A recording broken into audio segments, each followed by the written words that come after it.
হঠাৎ করেই নানফেংয়ের নানা নানফেংয়ের সঙ্গে শাওয়ানের বিয়ে ঠিক করে দেয়। শাওয়ান অনেক আগে থেকেই মনে মনে নানফেংকে ভালোবাসতো, কিন্তু নানফেং শাওয়ানকে অনেক লোভী মেয়ে মনে করত। সেই জন্য প্রত্যেক দিন ও শাওয়ানের ওপর অনেক অনেক অত্যাচার করত। কিন্তু এভাবেই দিনের পর দিন শাওয়ানের সঙ্গে কাটতে কাটতে নানফেং বুঝতে পারে যে শাওয়ান আসলেই ওকে অনেক বেশি ভালোবাসে, আর সেই জন্য আস্তে আস্তে নানফেং সেও শাওয়ানকে ভালোবেসে ফেলে। কিন্তু হঠাৎ করেই ওদের দুজনের মধ্যে ভুল বোঝাবুঝি হয়ে যাওয়ার জন্য তখন শাওয়ান নানফেংকে ছেড়ে চলে যায়। ফিরে আসে 5 বছর পর, সাথে ছোট্ট একটা বাচ্চা মেয়েকে নিয়ে, যাদের দুজনকে নানফেং এত বছর পর খুবই অবাক হয়ে যায় দেখে। তো চলো আজকে এরকমই একটা দারুণ গল্প দেখে নেওয়া যাক। শুরুতেই আমরা আমাদের গল্পের মেল লিডকে দেখতে পাই। সে তখন বরের বেশে রেডি হয়ে বসে আছে। তখন তার কাছে বেশ কয়েকটা মেসেজ আসে, যেমন সেখানে তার মা বলছিল যে ভালোবাসা ছাড়া বিয়ে কখনো সম্ভব নাকি। তার বোন বলছিল, দাদা তুই প্লিজ এই বিয়েটা করিস না, তুই যাকে ভালোবাসিস না তাকে তুই কেন বিয়ে করবি বল।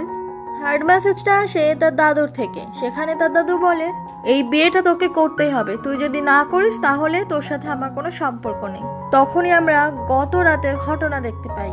তিয়ানই নামের একটা মেয়ে তখন আসে নানফেং এর সঙ্গে দেখা করতে। তিয়ানই নানফেংকে অনেক ভালোবাসে, আর পরের দিনই নানফেং এর বিয়ে বলে তিয়ানই কিছুতেই সেটা মেনে নিতে পারছে না। নানফেং কিন্তু তিয়ানইকে অতটাও বেশি পছন্দ করে না। বর বেশে এটাই তখন নানফেং চিন্তা করছিল। নানফেং এর বয়স এখন সবে মাত্র 26। সে সেন্স গ্রুপ নামের একটা বড় কোম্পানির মালিক। অন্যদিকে আমরা তখন শাওয়ানকে দেখতে পাই, আর এই হচ্ছে আমাদের গল্পের ফিমেল লিড। আজকে নানফেং এর সঙ্গে তার বিয়ে, সেই কারণে সে খুব সুন্দর করে সাজগোজ করছে। মনে মনে এটাই বলছে যে সে এটাই চেয়ে এসেছিল, মানে নানফেংকে সে সবসময় বিয়ে করতে চায়। ঠিক তখনই শাওয়ানের বেস্ট ফ্রেন্ড শিওয়েন তাকে ফোন করে। শিওয়েন ফোনের ওপার থেকে শাওয়ানকে অনেক বাজে বাজে কথা বলতে থাকে, কারণ শিওয়েন এখন বিদেশে, আর এই টাইমে হুট করে শাওয়ান কেন বিয়ে করছে। তো এটা আমরা বুঝতে পারি যে শাওয়ান আর নানফেং এর বিয়েটা হুট করেই ঠিক হয়ে গেছে, কেউই আগে জানতো না। শাওয়ান তখন তার বেস্ট ফ্রেন্ডকে সরি বলতে থাকে, আর বলে যে সে তো নিজেই জানতো না বিয়েটা যে আজকে হবে। বিয়ের ওখানে স্টেজেই তখন আমরা অন্য একজনকে বিয়ের সাজে দেখতে পাই, আর এই মেয়েটাই তখন শাওয়ানের নাম ধরে খুব জোরে জোরে চেঁচাতে থাকে। শাওয়ান তো বুঝতে পারে না যে কে তাকে এইভাবে ডাকছে, সেই কারণে সে রুম থেকে বেরিয়ে আসে কে ডাকছে এটা দেখার জন্য।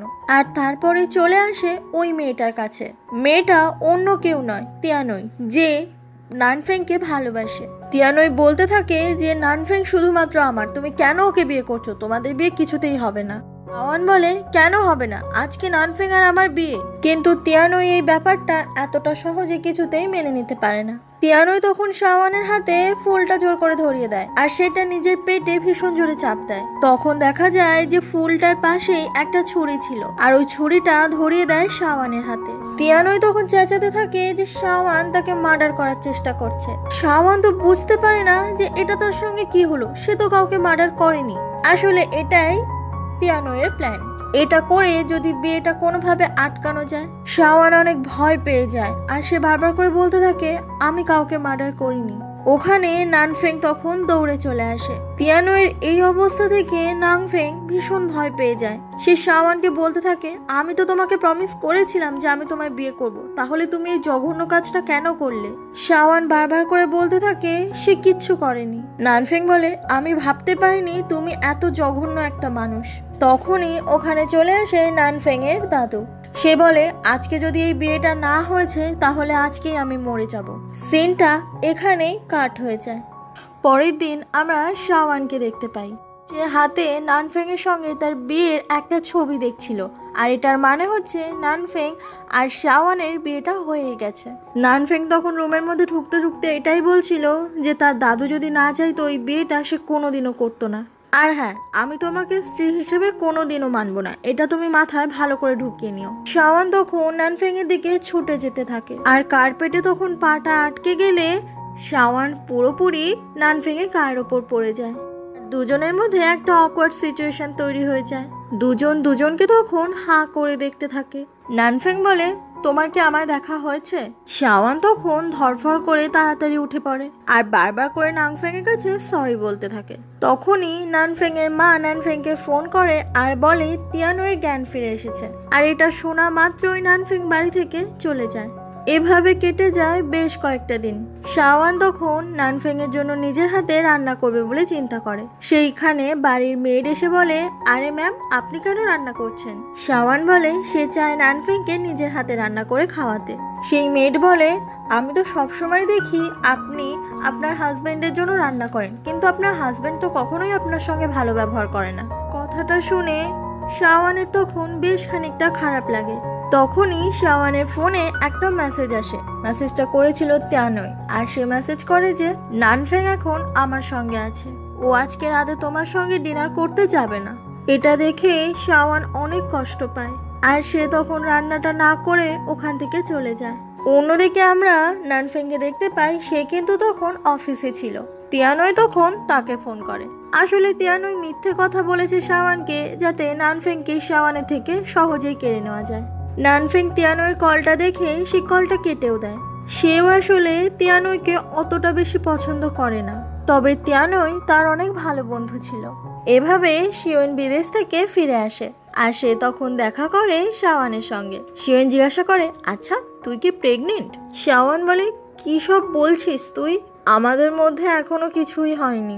শিওন বলে, কি তোরা হাজবেন্ড ওয়াইফ আর তোদের মধ্যে এখনো কিছু হয়নি? শাওয়ান বলে, কি বলি বলতো, আমি তো সবসময় ওকে বিয়ে করতে চেয়েছিলাম। আসলে ও তো বিয়েটা ওর দাদুর জন্যই করেছে। শিওন বলে, আচ্ছা নানফেং এর মধ্যে তুই এমন কি দেখলি রে যে তুই ওকে এত ভালোবাসিস? সবসময় তোর সঙ্গে খারাপ ব্যবহার করে, ঠিক করে কথা বলে না, আর তুই তার মতো একটা ছেলেকে ভালোবেসে বসে আছিস। ঠিক তখনই শাওয়ানকে তার বাড়ির মেড ফোন করে আর বলে যে এক্ষুনি তাড়াতাড়ি করে চলে আসতে। কলটা পেয়ে শাওয়ান তখন চলে আসে বাড়িতে। আসলে নানফেং এর বোন আর মা নানফেং এর সঙ্গে দেখা করতে এসেছিল। নানফেং এর মা আর বোন শাওয়ানকে কখনোই পছন্দ করে না, আর শাওয়ানকে দেখতে পেয়ে তার সঙ্গে ভালো করে কোনো কথাও বলে না। শাওয়ান ভালোভাবে কথা বলতে থাকে আর বলে যে আপনারা কি খাবেন, আমি কি কিছু বানিয়ে আনবো? নানফেং এর বোন বলে, এই বাড়িতে কটা দিন হয়েছে আছো, এমন ভান করছো যেন এই বাড়িটা তোমারই। শাওয়ান রেগে গিয়ে তখন বলে, তুমি একটা মেয়ে হয়ে আরেকটা মেয়েকে এইভাবে কিভাবে বলতে পারো? নানফেং এর বোন বলে, তুমি নিজেকে ঠিক কি মনে করেছো বলো তো? একটা নোংরা খেলা করে তুমি আমার দাদাকে জোর করে বিয়ে করেছো, আর এখন তুমি এই বাড়িতে নিজেকে কর্ত্রী বলে মনে করছো? শাওয়ান তখন নিজের রাগকে আর কন্ট্রোল করতে না পেরে নানফেং এর বোনকে একটা চড় মারে। নানফেং এর বোন রেগে গিয়ে তখন শাওয়ানকে ভীষণ জোরে আঘাত করে। নানফেং এর মা বলতে থাকে, মার, ওকে আরো বেশি করে মার। আর এই চক্করে নানফেং এর বোন গিয়ে পড়ে যায় নানফেং এর মায়ের গায়ের ওপর, আর এতে করে নানফেং এর মাও পড়ে যায়। শাওয়ান তো দেখে ভীষণ ভয় পেয়ে যায়। তখনই ওখানে চলে আসে নানফেং আর এসে বলে, এখানে কি হচ্ছেটা কি? নানফেং এর বোন তখন বানিয়ে বানিয়ে বলে যে শাওয়ান নানফেং এর মাকে মারছিল, আর তাতে করে নানফেং এর মা মেঝেতে পড়ে যায়। এটা শুনে স্বাভাবিকভাবেই নানফেং তো অনেকটাই রেগে যায়। নানফেং এর মা বলতে থাকে, তুই কেমন মেয়েকে বিয়ে করে এনেছিস রে যে তোর মায়ের গায়ে হাত তোলে? শাওয়ান বারবার করে বলতে থাকে, নানফেং বিশ্বাস করো, আমি এরকম কোনো কাজ করিনি। নানফেং বলে, এক্ষুনি আমার মা আর বোনের কাছে সরি চাও। শাওয়ান বলে, তুমি কি আমাকে একবারও বলার সুযোগ দেবে না যে হয়েছিলটা কি? এটা ভেবেই তখন ওখান থেকে চলে যায় শাওয়ান, আর কান্না করতে করতে বাড়িটা থেকেও বেরিয়ে যায়। এত বড় মিথ্যে একটা অপবাদ নানফেং এর মা বোন দিল, আর নানফেং সেটা বিশ্বাসও করে ফেললো। একবারও শুনতে চাইলো না যে সত্যি কি শাওয়ান এরকম একটা কাজ করেছে। ফ্ল্যাশব্যাকে তখন আমরা 5 বছর আগেকার ঘটনা দেখতে পাই। শাওয়ান তার নিজের দাদুকে ভীষণ ভালোবাসতো, আর 5 বছর আগে তার দাদু মারা গিয়েছিল। সেই কারণে শাওয়ানের কখনোই ভালো লাগতো না, সারাক্ষণই মন খারাপ থাকতো। নানফেং তখন এসেছিল শাওয়ানের সঙ্গে দেখা করতে। আসলে নানফেং আর শাওয়ানের দাদু পরস্পরের ভীষণ ভালো বন্ধু ছিল। নানফেং সেদিন বলেছিল, তুমি কি মনে করছো এইভাবে রাস্তায় ঘুরে ঘুরে কান্না করলে তুমি সবকিছু ঠিক করে ফেলতে পারবে? এটা বলে একটা রুমাল সে শাওয়ানের দিকে এগিয়ে দেয়। আর ঠিক সেদিন থেকেই শাওয়ান ভীষণ ভালোবেসে ফেলেছিল নানফেংকে। তারপরে নানফেং আর শাওয়ান দুজনের দাদুই চেয়েছিল যে নানফেং আর শাওয়ানের বিয়ে হোক, কিন্তু নানফেং তো সেটা কখনোই চায়নি। এই সমস্ত কথা ভাবতে ভাবতে শাওয়ান অনেক কষ্ট পায়। এভাবেই রাস্তার ধারে শাওয়ান বসে বসে রাত হয়ে গেলেও কান্নাকাটি করতে থাকে। তখনই তার সামনে এসে একজন দাঁড়ায়। শাওয়ান এক মুহূর্তের জন্য ভাবে যে এটা হয়তো নানফেং, কিন্তু এটা নানফেং ছিল না। এটা ছিল তার সঙ্গে স্কুলে পড়া একটা খুব ভালো বন্ধু, যার নাম ইরান। ইরান তখন শাওয়ানকে ওখান থেকে ওঠায়। তারপরে শাওয়ান যখন বাড়ির দিকে আসতে থাকে তখন সে ইরানকে পৌঁছে দেওয়ার জন্য থ্যাংক ইউ বলে। সারাদিন না খেয়ে এত কান্নাকাটির জন্য শাওয়ানের শরীরটা বেশ খানিকটা অসুস্থ হয়ে যায়। শাওয়ান বাড়ির একেবারে কাছে চলে আসে বলে সে তখন ইরানকে এখান থেকে চলে যেতে বলে, আর এটা বলে শাওয়ান ওখান থেকে চলে যায়। ইরান যে শাওয়ানকে বাড়ি অবধি পৌঁছে দিয়ে যায়, দোতলায় দাঁড়িয়ে থেকে এই সমস্ত কিছু নানফেং দেখে। এদিকে শাওয়ান তখন বাড়ির মধ্যে ঢুকে পড়ে। নানফেং বলে সেই তো এই বাড়িতেই আসতে হলো। শাওয়ান চলে আসে নানফেং এর কাছে। নানফেং বলে একটা অন্য ছেলের সঙ্গে বাড়ি অবধি আসতে লজ্জা করে না তোমার? শাওয়ান বলে তুমি কি বলছো এগুলো? নানফেং বলে আমি যা বলেছি তুমি খুব ভালোভাবে বুঝতে পেরেছো। একটা ছেলের সঙ্গে ঘুরে বেড়াতে লজ্জা করে না তোমার? শাওয়ান বলে তুমি এতটা নোংরা একটা মানুষ। এটা বলে শাওয়ান তখন আবারও সেন্সলেস হয়ে যায়। তো তারপরেই নানফেং শাওয়ানকে নিয়ে চলে আসে বেডরুমে, আর সেই সেন্সলেস অবস্থাতেই এক প্রকারে বিড়বিড় করে বলতে থাকে শাওয়ান যে সে তার মাকে মারেনি, এরকম একটা বাজে কাজ কিছুতেই করতে পারে না। পাশে বসে নানফেং তখন এই সমস্ত কথাগুলো শুনছিল। নানফেং সবেমাত্র তখন শাওয়ানের মাথায় হাত বুলিয়ে দিতে যাবে, কিন্তু তার ফোনটা বেজে ওঠে। নানফেং এর মা ফোন করে বলে যে তিয়ানুই অনেক ঝামেলা করছে, সে এক্ষুনি নানফেং এর সঙ্গে দেখা করতে চায়। তারপরে সকাল হয়ে যায়। নানফেং এর মা তখন তিয়ানুয়ের হাতটা শক্ত করে ধরে থাকে আর বলে যে এরকম কাজ যেন সে আর কখনো না করে। আজ না হয় কাল সে তার নিজের ছেলের সঙ্গে তিয়ানুয়ের বিয়েটা ঠিকই দেবে। তিয়ানুই কান্না করতে করতে বলে কিন্তু দাদু তো কখনোই এটা মেনে নেবে না, দাদু তো আমাকে পছন্দই করে না। নানফেং এর মা বলতে থাকে আরে বাবা, ওই বুড়োটা আর কদিন বাঁচবে, আজ না হয় কাল তো মরবে, তখন তুমি নানফেংকে বিয়ে করে আমরা একসঙ্গে থাকবো। ওখানে তখন চলে আসে নানফেং। তিয়ানুই নানফেংকে দেখে ব্যথা হওয়ার অনেক নাটক করতে থাকে। তিয়ানুই নানফেং এর হাতটা শক্ত করে ধরে। নানফেং বলে এরকম মাঝরাতে চিল্লামিল্লি একদম করবে না, এতে তোমারই শরীরে ক্ষতি হবে। তিয়ানুই কান্না করতে করতে বলে আমি কি করব, আমি কিছু বুঝতে পারছি না, তুমি প্লিজ আমার পাশে একটু থাকতে পারবে সব সময়? নানফেং তখন বলে ঠিক আছে, আমি তোমার কাছেই আছি। তিয়ানুই বলে প্লিজ আমাকে তুমি ছেড়ে যেও না। নানফেং বলে তুমি এখানে শুয়ে থাকো, আমি এক্ষুনি একটা ফোন কল সেরে আসছি। এটা বলে সে তিয়ানুয়ের হাত থেকে নিজের হাতটা ছাড়িয়ে নেয়। অন্যদিকে সকাল হয়ে গেলে ঘুম থেকে উঠে যায় শাওয়ান, কিন্তু সে এখনো অনেক দুর্বল, আর হাতে ধাক্কা লেগে একটা গ্লাস নিচে পড়ে গিয়ে ভেঙে যায়, আর সেই ভাঙা গ্লাসের ওপরই ভুল করে পা ফেলে শাওয়ান, আর এতে করে ওই ভাঙা কাচের টুকরো শাওয়ানের পায়েও ঢুকে যায়। ওই সময় শিওয়েন তখন শাওয়ানকে ফোন করছিল, কিন্তু শাওয়ান এতটাই ব্যথার যন্ত্রণায় কাতরাচ্ছিল যে শিওয়েনের ফোনটাও সে ঠিক করে ধরতে পারছিল না। কিছুক্ষণ পরেই শিওয়েন চলে আসে শাওয়ানকে নিয়ে হসপিটালে। শাওয়ানের পায়ে ব্যান্ডেজ করা হয়েছে কাঁচ ফোটার জন্য। শিওয়েন তখন শাওয়ানকে এরকম কেয়ারলেস ভাবে চলার জন্য অনেক বকাবকি করতে থাকে। ওই সময় হসপিটালের উল্টো দিকে নানফেং তখন তিয়ানুইকে নিয়ে একটু হাঁটাচলা করছিল। তিয়ানুই শাওয়ানকে দেখে ইচ্ছে করে নানফেং এর গায়ের ওপর ঢলে পড়ে, যেটা দেখে শাওয়ান তো একেবারেই অবাক হয়ে যায়। শিওয়েন বলতে থাকে এইরকম একটা ছেলেকে তুই ভালোবাসিস তাই তো, যার বাড়িতে অসুস্থ ওয়াইফ পড়ে থাকে আর সে তার গার্লফ্রেন্ডকে নিয়ে হসপিটালে এরকম নোংরামো করে বেড়ায়। শিওয়েন সোজা হেঁটে চলে আসে নানফেং এর সামনে, আর নানফেংকে যা নয় তাই বলে অপমান করতে থাকে। নানফেং বলে আরে কে তুমি? শিওয়েন বলে আমি শিওয়েন, আমি শাওয়ানের বেস্ট ফ্রেন্ড। শাওয়ান অনেক করে চেষ্টা করতে থাকে শিওয়েনকে থামানোর জন্য, কিন্তু শিওয়েন তো থামেই না। এদিকে তিয়ানুই তখন আরো বেশি করে নাটক করতে থাকে। নানফেং শাওয়ানকে বলে তোমার ফ্রেন্ডকে নিয়ে এক্ষুনি এখান থেকে বেরিয়ে যাও। শিওয়েন তারপর শাওয়ানকে নিয়ে চলে আসে কেবিনের ভেতর। শিওয়েন বলতে থাকে যে এই ছেলেটার সঙ্গে তুই সংসার করবে কি করে, যে গার্লফ্রেন্ডের সঙ্গে হসপিটালে ঘোরাঘুরি করে, তুই এখনো এরকম একটা ছেলেকে ভালোবাসিস? শাওয়ান বলতে থাকে কিন্তু ওরাও দুজন তো অনেক ভালো বন্ধু। এটা সত্যি যে আমি নানফেং এর জীবনে হুট করেই মাঝখানে চলে এসেছি। শিওয়েন বলে তুই মাঝখানে চলে এসেছিস নাকি আগে এসেছিস সেটা বড় কথা নয়, এটাই বড় কথা যে তুই এখন নানফেং এর ওয়াইফ। নানফেং এর ওপর যদি সব থেকে বেশি কারোর অধিকার থেকে থাকে এখন, তাহলে সেটা শুধুমাত্র তোর। তুই ওকে বিয়ে করেছিস, তুই নিজের জায়গাটা এত সহজে কেন ছেড়ে দিচ্ছিস? ওখানে তখন চলে আসে ইরান। ইরানকে এখানে দেখে শাওন একেবারেই অবাক হয়ে যায়। ইরান বলে, শিওয়েন আমাকে সব বলেছে তোর এই অবস্থার কথা। তুই কেন বলতো ওরকম একটা অসভ্য ছেলের সঙ্গে সংসার করছিস যে তোকে ভালোই বাসে না? কলেজ লাইফে তুই আমার দিকে জীবনেও ঘুরেও তাকাসনি। শাওন বলে, প্লিজ তুই এখন এই কথাগুলো বলিস না, আমি কিন্তু এখন ম্যারিড। এই কথাটা শুনে ইরান তখন কেবিন থেকে বেরিয়ে আসে। নানফেং এর বোন তখন হসপিটালে তিয়ানোয়ের সঙ্গে দেখা করতে আসে। নানফেং এর বোনের পাশ থেকেই তখন ইরান হেঁটে যায়।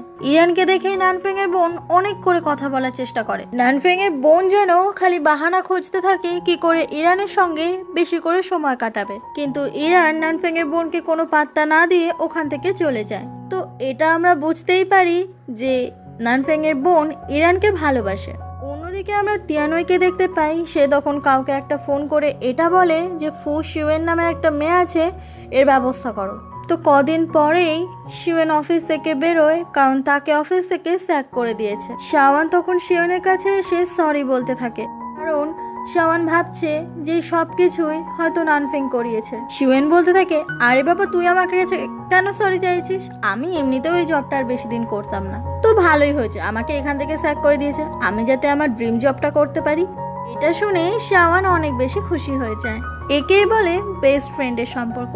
লাইফে যতই ওঠা পড়া আসুক না কেন, ফ্রেন্ডের পাশে অলওয়েজ থাকতে হবে। শাওন তারপর বাড়ি ফিরে আসে। নানফেং তখন অফিসে যাবে বলে রেডি হচ্ছিল। তখনই শাওন নানফেংকে ডাকে আর বলে, তোমার সঙ্গে কি আমি কথা বলতে পারি? নানফেং বলে, কি হয়েছে বলো। শাওন বলে, সেদিন হসপিটালে শিওয়েন তোমার সঙ্গে অনেক বাজে ব্যবহার করেছে, তার জন্য সরি। কিন্তু শিওয়েন তো শুধুমাত্র আমার হয়ে কথা বলছিল। তোমার যদি রাগ হয় তাহলে সেটা তুমি আমার উপর মেটাও। কেন তুমি সবার আড়ালে এরকম নোংরা খেলা খেলছো? কেন তুমি শিওয়েনের চাকরিটা কেড়ে নিলে এইভাবে? নানফেং অবাক হয়ে বলে, আমি নোংরা খেলা খেলছি? শাওন বলে, এমন একটা ভাব করো না যেন তুমি কিছুই জানো না। তোমার একটা বড় কোম্পানি আছে বলে তুমি নিজের ক্ষমতাটাকে এইভাবে অপব্যবহার করতে পারো না। নানফেং তখন শাওনের অনেকটা কাছে চলে আসে আর বলে, একটা কথা ভালো করে শুনে রাখো, আমি কখনো কোনোদিনও নোংরা খেলা খেলিনি। শাওন বলে, তুমি সত্যি বলছো? অদ্ভুতভাবে নানফেং তখন শাওনকে এক দৃষ্টিতে দেখছিল। তখনই নানফেং তাড়াতাড়ি করে উঠে বলে, বিশ্বাস করো বা না করো এটাই সত্যি। আর হ্যাঁ, আমি আমার কাজ নিয়ে অনেক ব্যস্ত থাকবো, তাই কদিন আমি বাড়িতে আসবো না। ঠিক তখনই নানফেং এর দাদু চলে আসে তার সঙ্গে দেখা করতে। শাওন বলে, দাদু তুমি হঠাৎ করে এখানে? তার দাদু বলে, তুমি কি জাং ফ্যামিলিকে আমাদের কোম্পানিতে ইনভেস্ট করার জন্য অ্যালাউ করেছো? আসলে এই জাং ফ্যামিলির মেয়ে হচ্ছে তিয়ানোই, আর তাকে পছন্দ করে না বলে কখনোই এটাও চায় না তার দাদু যে তিয়ানোয়ের সঙ্গে কোনো রকমভাবে সম্পর্কে নানফেং থাকুক।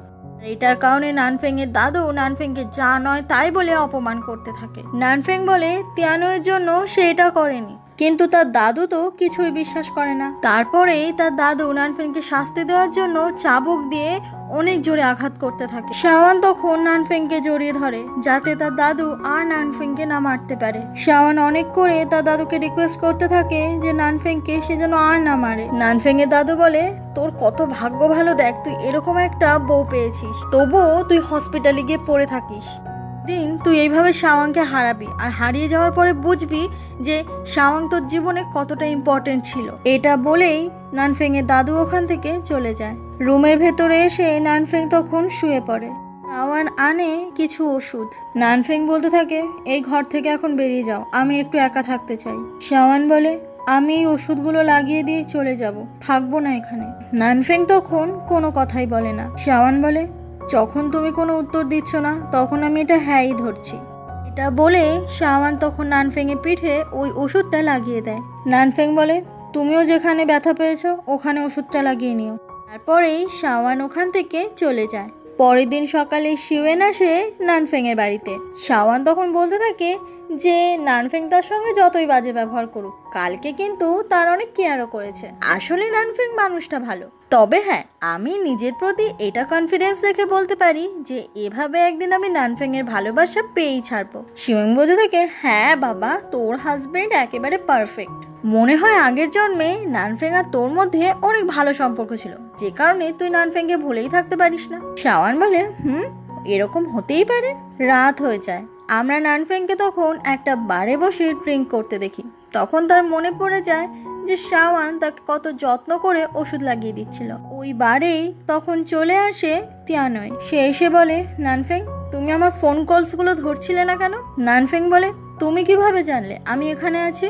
তিয়ানয় এসে নানফেং এর পাশে বসে পড়ে আর নানফেং এর হাত থেকে এই ড্রিঙ্কটা কেড়ে নিয়ে নিজে খেতে শুরু করে। নানফেংকে জড়িয়ে ধরে বলে, তুমি প্লিজ আমাকে একটু ভালোবাসো না, প্লিজ আজকে রাতটা তুমি আমার সঙ্গে থাকো। নানফেং বলে, তুমি ড্রিঙ্ক করেছো, চলো আমি তোমাকে বাড়ি পৌঁছে দিই। অন্যদিকে বাড়িতে আমরা শাওয়ানকে দেখতে পাই। সে এক গাদা রান্না করে অপেক্ষা করছে কখন নানফেং বাড়িতে ফিরে আসবে। তারপর অনেক রাত হয়ে গেলে নানফেং বাড়ি আসে। নানফেং টলতে টলতে ঘরে ঢোকা দেখেই তখন শাওয়ান বুঝতে পারে যে অনেকটা ড্রিঙ্ক করে নানফেং বাড়ি ফিরেছে। আর এভাবে অ্যাক্সিডেন্টালি শাওয়ানের গায়ের ওপর নানফেং পড়ে যায়। দুজনে তো ভীষণ কাছাকাছি চলে আসে।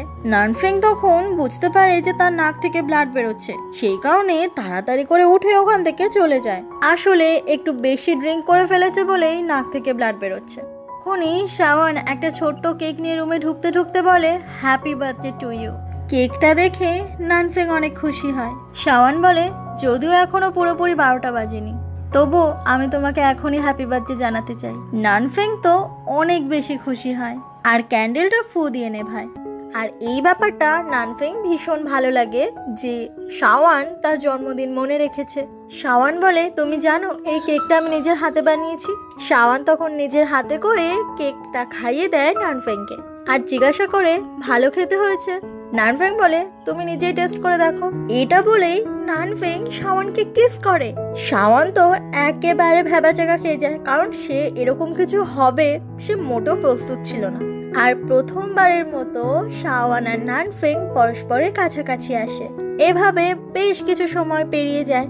শাওয়ান তখন নানফেং এর দিকেই তাকিয়ে মনে মনে এটা বলতে থাকে যে আজকে থেকে আমি সত্যি সত্যি তোমার ওয়াইফ হয়ে গেলাম। নানফেং তখন ঘুমের ঘোরেই বারবার তিয়ানই নামটা নিচ্ছিল, আর যেটা শুনে শাওয়ান একেবারে অবাক হয়ে যায়। শাওয়ান ওখান থেকে উঠে যায়। তার মানে নানফেং তিয়ানই ভেবে এতক্ষণ শাওয়ানের সঙ্গে। শাওয়ান উঠে যাওয়ার পরে নানফেং ঘুমের ঘোরে বলছিল, তিয়ানই আমার মনে হয় আমি শাওয়ানকে ভালোবেসে ফেলেছি। তো এই কথাটাই তো শাওয়ান শুনতে পেল না। তারপর সকাল হয়ে যায় আর তখন নানফেং এর ঘুম ভাঙে। তখন তার গত রাতের কথা মনে পড়ে যায় যে শাওয়ান তার জন্য কেক বানিয়েছিল। তারপর প্রথমবারের মতো সে শাওয়ানের কাছাকাছি এসেছিল। কালকে রাতের কথাগুলো মনে পড়ে ভীষণ ভালো লাগে নানফেং এর। সে যখনই বিছানা থেকে ওঠে তার চোখ যায় পাশের টেবিলের ওপর। ওখানে ছিল একটা ডিভোর্স পেপার আর তার উপর রাখা ছিল একটা আংটি। ডিভোর্স পেপারটা দেখে নানফেং তো একেবারে অবাক হয়ে যায়। সব তো ঠিক ছিল, তাহলে হঠাৎ করে শাওয়ান ডিভোর্স পেপারে সাইন করে কেন রেখে গেল? এইটা তো কিছুতেই ভেবে পাচ্ছে না নানফেং। সে প্রচন্ড ভয় পেয়ে যায়। নানফেং তাড়াতাড়ি করে বাড়ি থেকে বেরিয়ে কাউকে একটা ফোন করে এটা বলতে থাকে যে শাওয়ানের দিদার নাম্বারটা এক্ষুনি জোগাড় করতে হবে, কারণ নানফেং এটা ভাবছে যে শাওয়ান হয়তো তার নিজের দিদার কাছেই গেছে। ওখানেই নানফেং এর বাড়ির আড়ালেই লুকিয়ে ছিল তিয়ানই। ফ্ল্যাশব্যাকে তখন আমরা এটা দেখতে পাই যে যখন নানফেং বারে বসে ড্রিঙ্ক করছিল তখন তিয়ানই তো তার কাছে এসেছিল আর তারই স্যুটের পকেটে তিয়ানই ডিভোর্স পেপারটা লুকিয়ে রেখেছিল। কিন্তু সেটা একবারের জন্য নানফেং বুঝতে পারেনি। আর গত রাতে তখন শাওয়ান যখন উঠেছিল সে ওই ডিভোর্স পেপারটাই হাতে পেয়েছিল, কারণ তিয়ানই তাকে মেসেজ করে এটা বলে যে নানফেং এর পকেটটা চেক করে দেখো, তুমি বুঝতে পারবে নানফেং তোমাকে ভালোবাসে কিনা। এগুলো দেখে স্বাভাবিকভাবেই শাওয়ান নিজের কষ্টটাকে আর ধরে রাখতে পারে না। আর সবকিছুর পেছনে তিয়ানই, সেটা কেউ বুঝতেও পারলো না। অন্যদিকে আমরা শাওয়ানকে দেখতে পাই সে তখন রাস্তা থেকে হাঁটতে হাঁটতে করে এটাই ভাবতে থাকে যে সবে মাত্র 6 মাস হয়েছে আমার নানফেং এর সঙ্গে বিয়ে হয়েছে আর আজকে আমাদের ডিভোর্স হয়ে গেল। নানফেং চলে আসে শিওয়েনের কাছে যে শিওয়েন কিছু জানে কিনা, কারণ শিওয়েন তো শাওয়ানের বেস্ট ফ্রেন্ড। কিন্তু শিওয়েন জানিয়ে দেয় যে তার সঙ্গে তো শাওয়ানের কথাই হয়নি গত রাত থেকে। নানফেং আবারও শাওয়ানকে খুঁজতে ওখান থেকে চলে যায়। শিওয়েন তো মহা চিন্তায় পড়ে যায় যে শাওয়ান কোথায় গেল। নানফেং নিজেকে বলতে থাকে যে শাওয়ান তুমি কোথায় চলে গেলে, আমি তোমাকে খুঁজে বার করবই। উনি নানফেং এর মা তাকে ফোন করে আর এমন কিছু একটা বলে যেটা শুনে অনেকটা অবাক হয়ে যায় নানফেং। নানফেং সোজা চলে আসে হাসপাতালে। ওখানে তখন নানফেং এর বোন আর মা কান্নাকাটি করছিল। অপারেশন থিয়েটার থেকে ডক্টর বেরিয়ে আসে আর সে ডক্টর জানায় যে নানফেং এর দাদুর অবস্থা একেবারেই ভালো না, হয়তো আর কিছুক্ষণের মধ্যেই তার দাদু মারা যাবে। যেটা শুনে নানফেং এর অনেক খারাপ লাগে। নানফেং চলে আসে তার দাদুর সঙ্গে দেখা করতে। তার দাদু বলে, নানফেং তুই আমাকে ক্ষমা করে দিস, আমি তোকে বিয়ে করতে জোর করেছিলাম বলে। নানফেং বলতে থাকে, না দাদু তুমি কোনো ভুল করনি। ফ্ল্যাশব্যাকে তখন আমরা বিয়ের দিন দেখতে পাই। আসলে নানফেং এর দাদু শাওনকে অনেকবার করে রিকোয়েস্ট করেছিল যাতে সে নানফেংকে বিয়ে করে, কারণ নানফেং এর দাদু এটা চায়নি যে নানফেং এর সঙ্গে তিয়ানোর বিয়ে হোক, কারণ তিয়ানোই একেবারেই ভালো মেয়ে নয়। তাছাড়া নানফেং এর দাদু শুধুমাত্র শাওনকে এটা জানায় যে তার একটা খুব কঠিন অসুখ রয়েছে, সে এমনিতেই আর কদিন বাঁচবে। সে চায় তার মৃত্যুর আগে নানফেং এর সঙ্গে শাওনের বিয়ে দেখে যেতে। শুধুমাত্র একটা মৃত্যু পথযাত্রীর মুখে কথাটা রাখার জন্যই শাওন বিয়ে করতে বাধ্য হয়েছিল নানফেংকে। আর সেদিনের হওয়া কথাগুলো বলেই নানফেং এর দাদু তখনই মারা যায়। নানফেং এ ভীষণ কষ্ট হয়, কারণ সে বুঝতে পেরেছে তার দাদু তাকে কেন এত জোর করত। বেশ কিছুদিন পরে আমরা নানফেং আর শাওনকে একসঙ্গে একটা ল ফার্মের বাইরে দেখতে পাই। আজকে তাদের ডিভোর্স হয়ে গেছে ফাইনালি। নানফেং বলে, এবার তুমি খুশি তো? শাওন বলে, আমার খুব খারাপ লাগছে দাদুর কথাটা শুনে। নানফেং বলে, শাওন তুমি কি সত্যি আমার সঙ্গে ডিভোর্স করে খুশি হয়েছো? শাওন বলে, তোমাকে বিয়ে করেছিলাম এটা আমার জীবনের সব থেকে ভুল সিদ্ধান্ত ছিল, আর আজকে আমাদের ডিভোর্স হয়েছে সেটা আমার জীবনের সব থেকে সঠিক সিদ্ধান্ত। নানফেং তখন কথাগুলো শুনে অনেক কষ্ট পায় আর বলে, আশা করছি তুমি এই সিদ্ধান্তের জন্য কোনোদিনও পছতাবে না। কেটে যায় আরো অনেকগুলো দিন। অফিস ছেড়ে বিধ্বস্ত হয়ে প্রত্যেকদিন নানফেং যখন বাড়ি ফিরে আসে, সে প্রত্যেকদিন খালি এটাই মনে করে যে শাওন হয়তো তার জন্য জল নিয়ে এসেছে। কিন্তু প্রতি মুহূর্তে নানফেং এটা বুঝতে পারে সবটাই তার কল্পনা। হঠাৎ করেই নানফেং এর চোখ যায় ওখানে দেওয়ালে থাকা একটা নতুন পেন্টিং এর উপর। নানফেং রেগে গিয়ে জিজ্ঞাসা করে যে এটা এখানে কে লাগিয়েছে। তখনই ওখানে তিয়ানোই চলে আসে তার কাছে। তিয়ানোই বলতে থাকে, আচ্ছা নানফেং দেখো তো চারিদিকটা আমি কত সুন্দর করে সাজিয়েছি, ভালো লাগছে তোমার? নানফেং তো তখন তিয়ানোর সঙ্গে বাজে ব্যবহার করতে থাকে আর পরিষ্কার করে এটা বলে দেয় যে আমার বাড়ির কোনো জিনিসে তুমি হাত দেবে না, বেরিয়ে যাও এক্ষুনি। এই ব্যবহারে তিয়ানোই অনেক কষ্ট পায় আর ওখান থেকে কান্না করতে করতে বেরিয়ে যায়। নানফেং আজও কল্পনা করতে থাকে যে শাওন তার বাড়িতেই আছে, তার পাশেই আছে। শাওন আগে নানফেংকে সবসময় জ্বালাতো প্রত্যেকটা মুহূর্তে, যে নানফেং কি খাবে, কখন ঘুমাবে, কখন অফিস যাবে, কখন অফিস থেকে ফিরবে, সমস্ত কিছু বলে। আজকে নানফেংকে ঘুম থেকে তোলার জন্য কেউ নেই। এইসব কল্পনা করতে করতে নানফেং অনেকটা ডিপ্রেশনের মধ্যে চলে যায়। কোনোভাবেই শাওনকে সে ভুলে থাকতে পারছে না। প্রত্যেকটা মুহূর্তে মনে হচ্ছে শাওন যেন তার আশেপাশেই আছে। এভাবেই একদিন নানফেং চলে আসে ওয়ার্ডরোবে। সেখানেই তখন শাওনের জায়গায় একটা ছবি খুঁজে পায় নানফেং। সেই ছবিটা ছিল নানফেং আর শিউয়েনের, তারা দুজনে একসঙ্গে গ্র্যাজুয়েট হয়েছিল। আর ওখানেই নানফেং এর চোখ যায় একটা ডায়েরির ওপর। ডায়েরিতে 5 বছর আগে থেকে, অর্থাৎ যেদিন শাওন বুঝতে পেরেছিল সে মনে মনে নানফেংকে পছন্দ করে, সেদিন থেকে সে একটু একটু করে নানফেং এর ব্যাপারে লিখতো। ওখানেই লেখা ছিল যে আজকে তুমি আমাকে রুমাল দিয়েছিলে, আমার মনে হচ্ছে আমি তোমাকে ভালোবেসে ফেলেছি। ওখানে আরো লেখা ছিল যে আজকে আমি আর নানফেং আমাদের দাদুর ইচ্ছায় ব্লাইন্ড ডেটে এসেছি, কিন্তু ও আমার সঙ্গে সেরকম একটা কথা বলেনি, তাই আমারও সাহস হয়নি ওর সঙ্গে ভালো করে কথা বলবো। ডায়েরিটা পড়তে পড়তে নানফেং বলতে থাকে, বোকা মেয়ে একটা, কবে থেকে আমাকে ভালোবাসে। দেখতে দেখতে 5টা বছর কেটে যায়। গাড়িতে করে নানফেং তখন কোথাও একটা যাচ্ছিল। ওই সময় তিয়ানোই তাকে ফোন করে। বরাবরের মতোই নানফেং তার ফোনটা কেটে দেয় আর মনে মনে এটা বলতে থাকে, 5 বছর হয়ে গেল শাওন, তুমি কোথায় আছো বলো তো? তারপরেই আমরা একটা বেশ বড়সড় পার্টি দেখতে পাই আর সেখানেই চলে আসে নানফেং। আসলে এটা ছিল একটা বিজনেস পার্টি, যেখানে বিভিন্ন রকমের কোম্পানি থেকে অনেকজনকে ইনভাইট করা হয়েছে। ওই পার্টিতেই শাওন ইরানের সঙ্গে হাত ধরে ঢোকে আর যেটা দেখে একেবারেই অবাক হয়ে যায় নানফেং। শাওন আর ইরান দুজনেই একসঙ্গে নানফেংকে দেখতে পায়, কিন্তু নানফেং এর সঙ্গে একটাও কথা না বলে তার পাশ কাটিয়ে অ্যাভয়েড করে চলে যায়। নানফেং মনে মনে ভাবতে থাকে, ওরা দুজন এখানে কেন, আর এত বছর পরে, মানে সমস্ত কিছু ভেবেই নানফেং এ গুলিয়ে যাচ্ছে। তারপরে আমরা শাওনকে একটা লোকের সঙ্গে কথা বলতে দেখি। তখন কথায় কথায় শাওন এটা বলে সে ফ্রান্স থেকে ফিরে এসেছে 5 বছর পর। ঠিক তখনই নানফেং এসে শাওনকে ডাকে আর বলে, অনেকদিন পর দেখা হলো। এতগুলো বছর পরে যখন নানফেংয়ের মুখোমুখি শাওয়ান দাঁড়ায় তখন শাওয়ানেরও একটুখানি নার্ভাস ফিল হচ্ছিল। নানফেং তখন শাওয়ানের হাত ধরে ওখান থেকে টেনে নিয়ে চলে যায়। শাওয়ান বলে, কি করছোটা কি তুমি? নানফেং বলে, তুমি এতগুলো বছর কোথায় ছিলে? শাওয়ান বলে, আমি এতগুলো বছর কোথায় ছিলাম সেটা জেনে তুমি কি করবে? এটা বলে শাওয়ান ওখান থেকে চলে যাওয়ার সময় নানফেং তার হাত ধরে আবারও আটকায় আর বলে, আমি জানি তুমি আমাকে হেট করো, কিন্তু তুমি আমাকে শুধু এটা বলো যে কি এমন হয়েছিল, তুমি কোথায় ছিলে এতগুলো দিন? শাওয়ান বলে, তুমি আমাকে এক্ষুনি ছেড়ে দেবে নাকি আমি পুলিশে কল করব?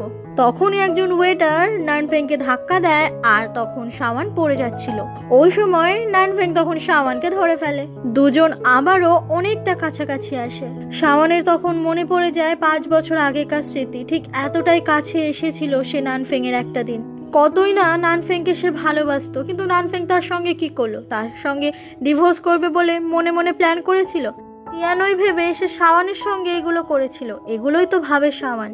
শাওয়ান তখন ধাক্কা মেরে নানফেংকে সরিয়ে দেয়। ঠিক তখনই ওখানে ইরান চলে আসে আর বলে, কি হয়েছে বলো তো? শাওয়ান বলে, কিছু না, ছাড়ো, বাদ দাও। নানফেং বলে, এটা শাওয়ান আর আমার মধ্যে কথা হচ্ছে, তাই আমাদের মধ্যে একদমই ঢুকো না। ইরান বলে, শাওয়ান আমার গার্লফ্রেন্ড।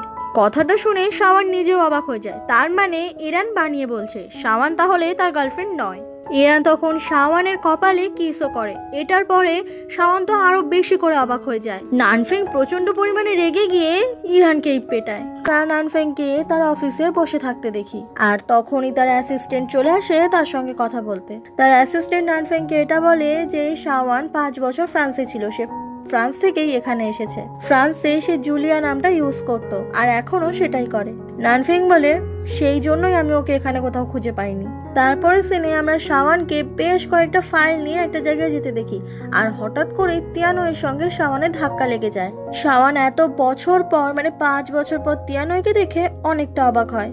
তখনই ওখানে নানফেং এর বোন চলে আসে। সেও শাওয়ানকে দেখে অবাক হয়ে যায়, কারণ তারা তো জানতোই না যে শাওয়ান আবার চায়নাতে ফিরে এসেছে। নানফেং এর বোন জিজ্ঞাসা করে, তুমি এই অফিসে কি করছো? শাওয়ান বলে, আমাকে তো খেটে খেতে হবে, সেই কারণে আমি রোজগারের জন্য এই অফিসে আছি। নানফেং এর বোন বলে, তুমি যখন আমার দাদার সঙ্গে ডিভোর্স করেছো তুমি আমার দাদা থেকে খোরপোশ নাওনি? শাওয়ান বলে, সেটা তুমি তোমার দাদাকেই জিজ্ঞাসা করে নিও। তিয়ানই তখন বলে, শাওয়ান, আমাদের জন্য 2 কাপ কফি নিয়ে এসো তো, তোমার এই অফিসের ডিরেক্টরের ফ্রেন্ড আমরা।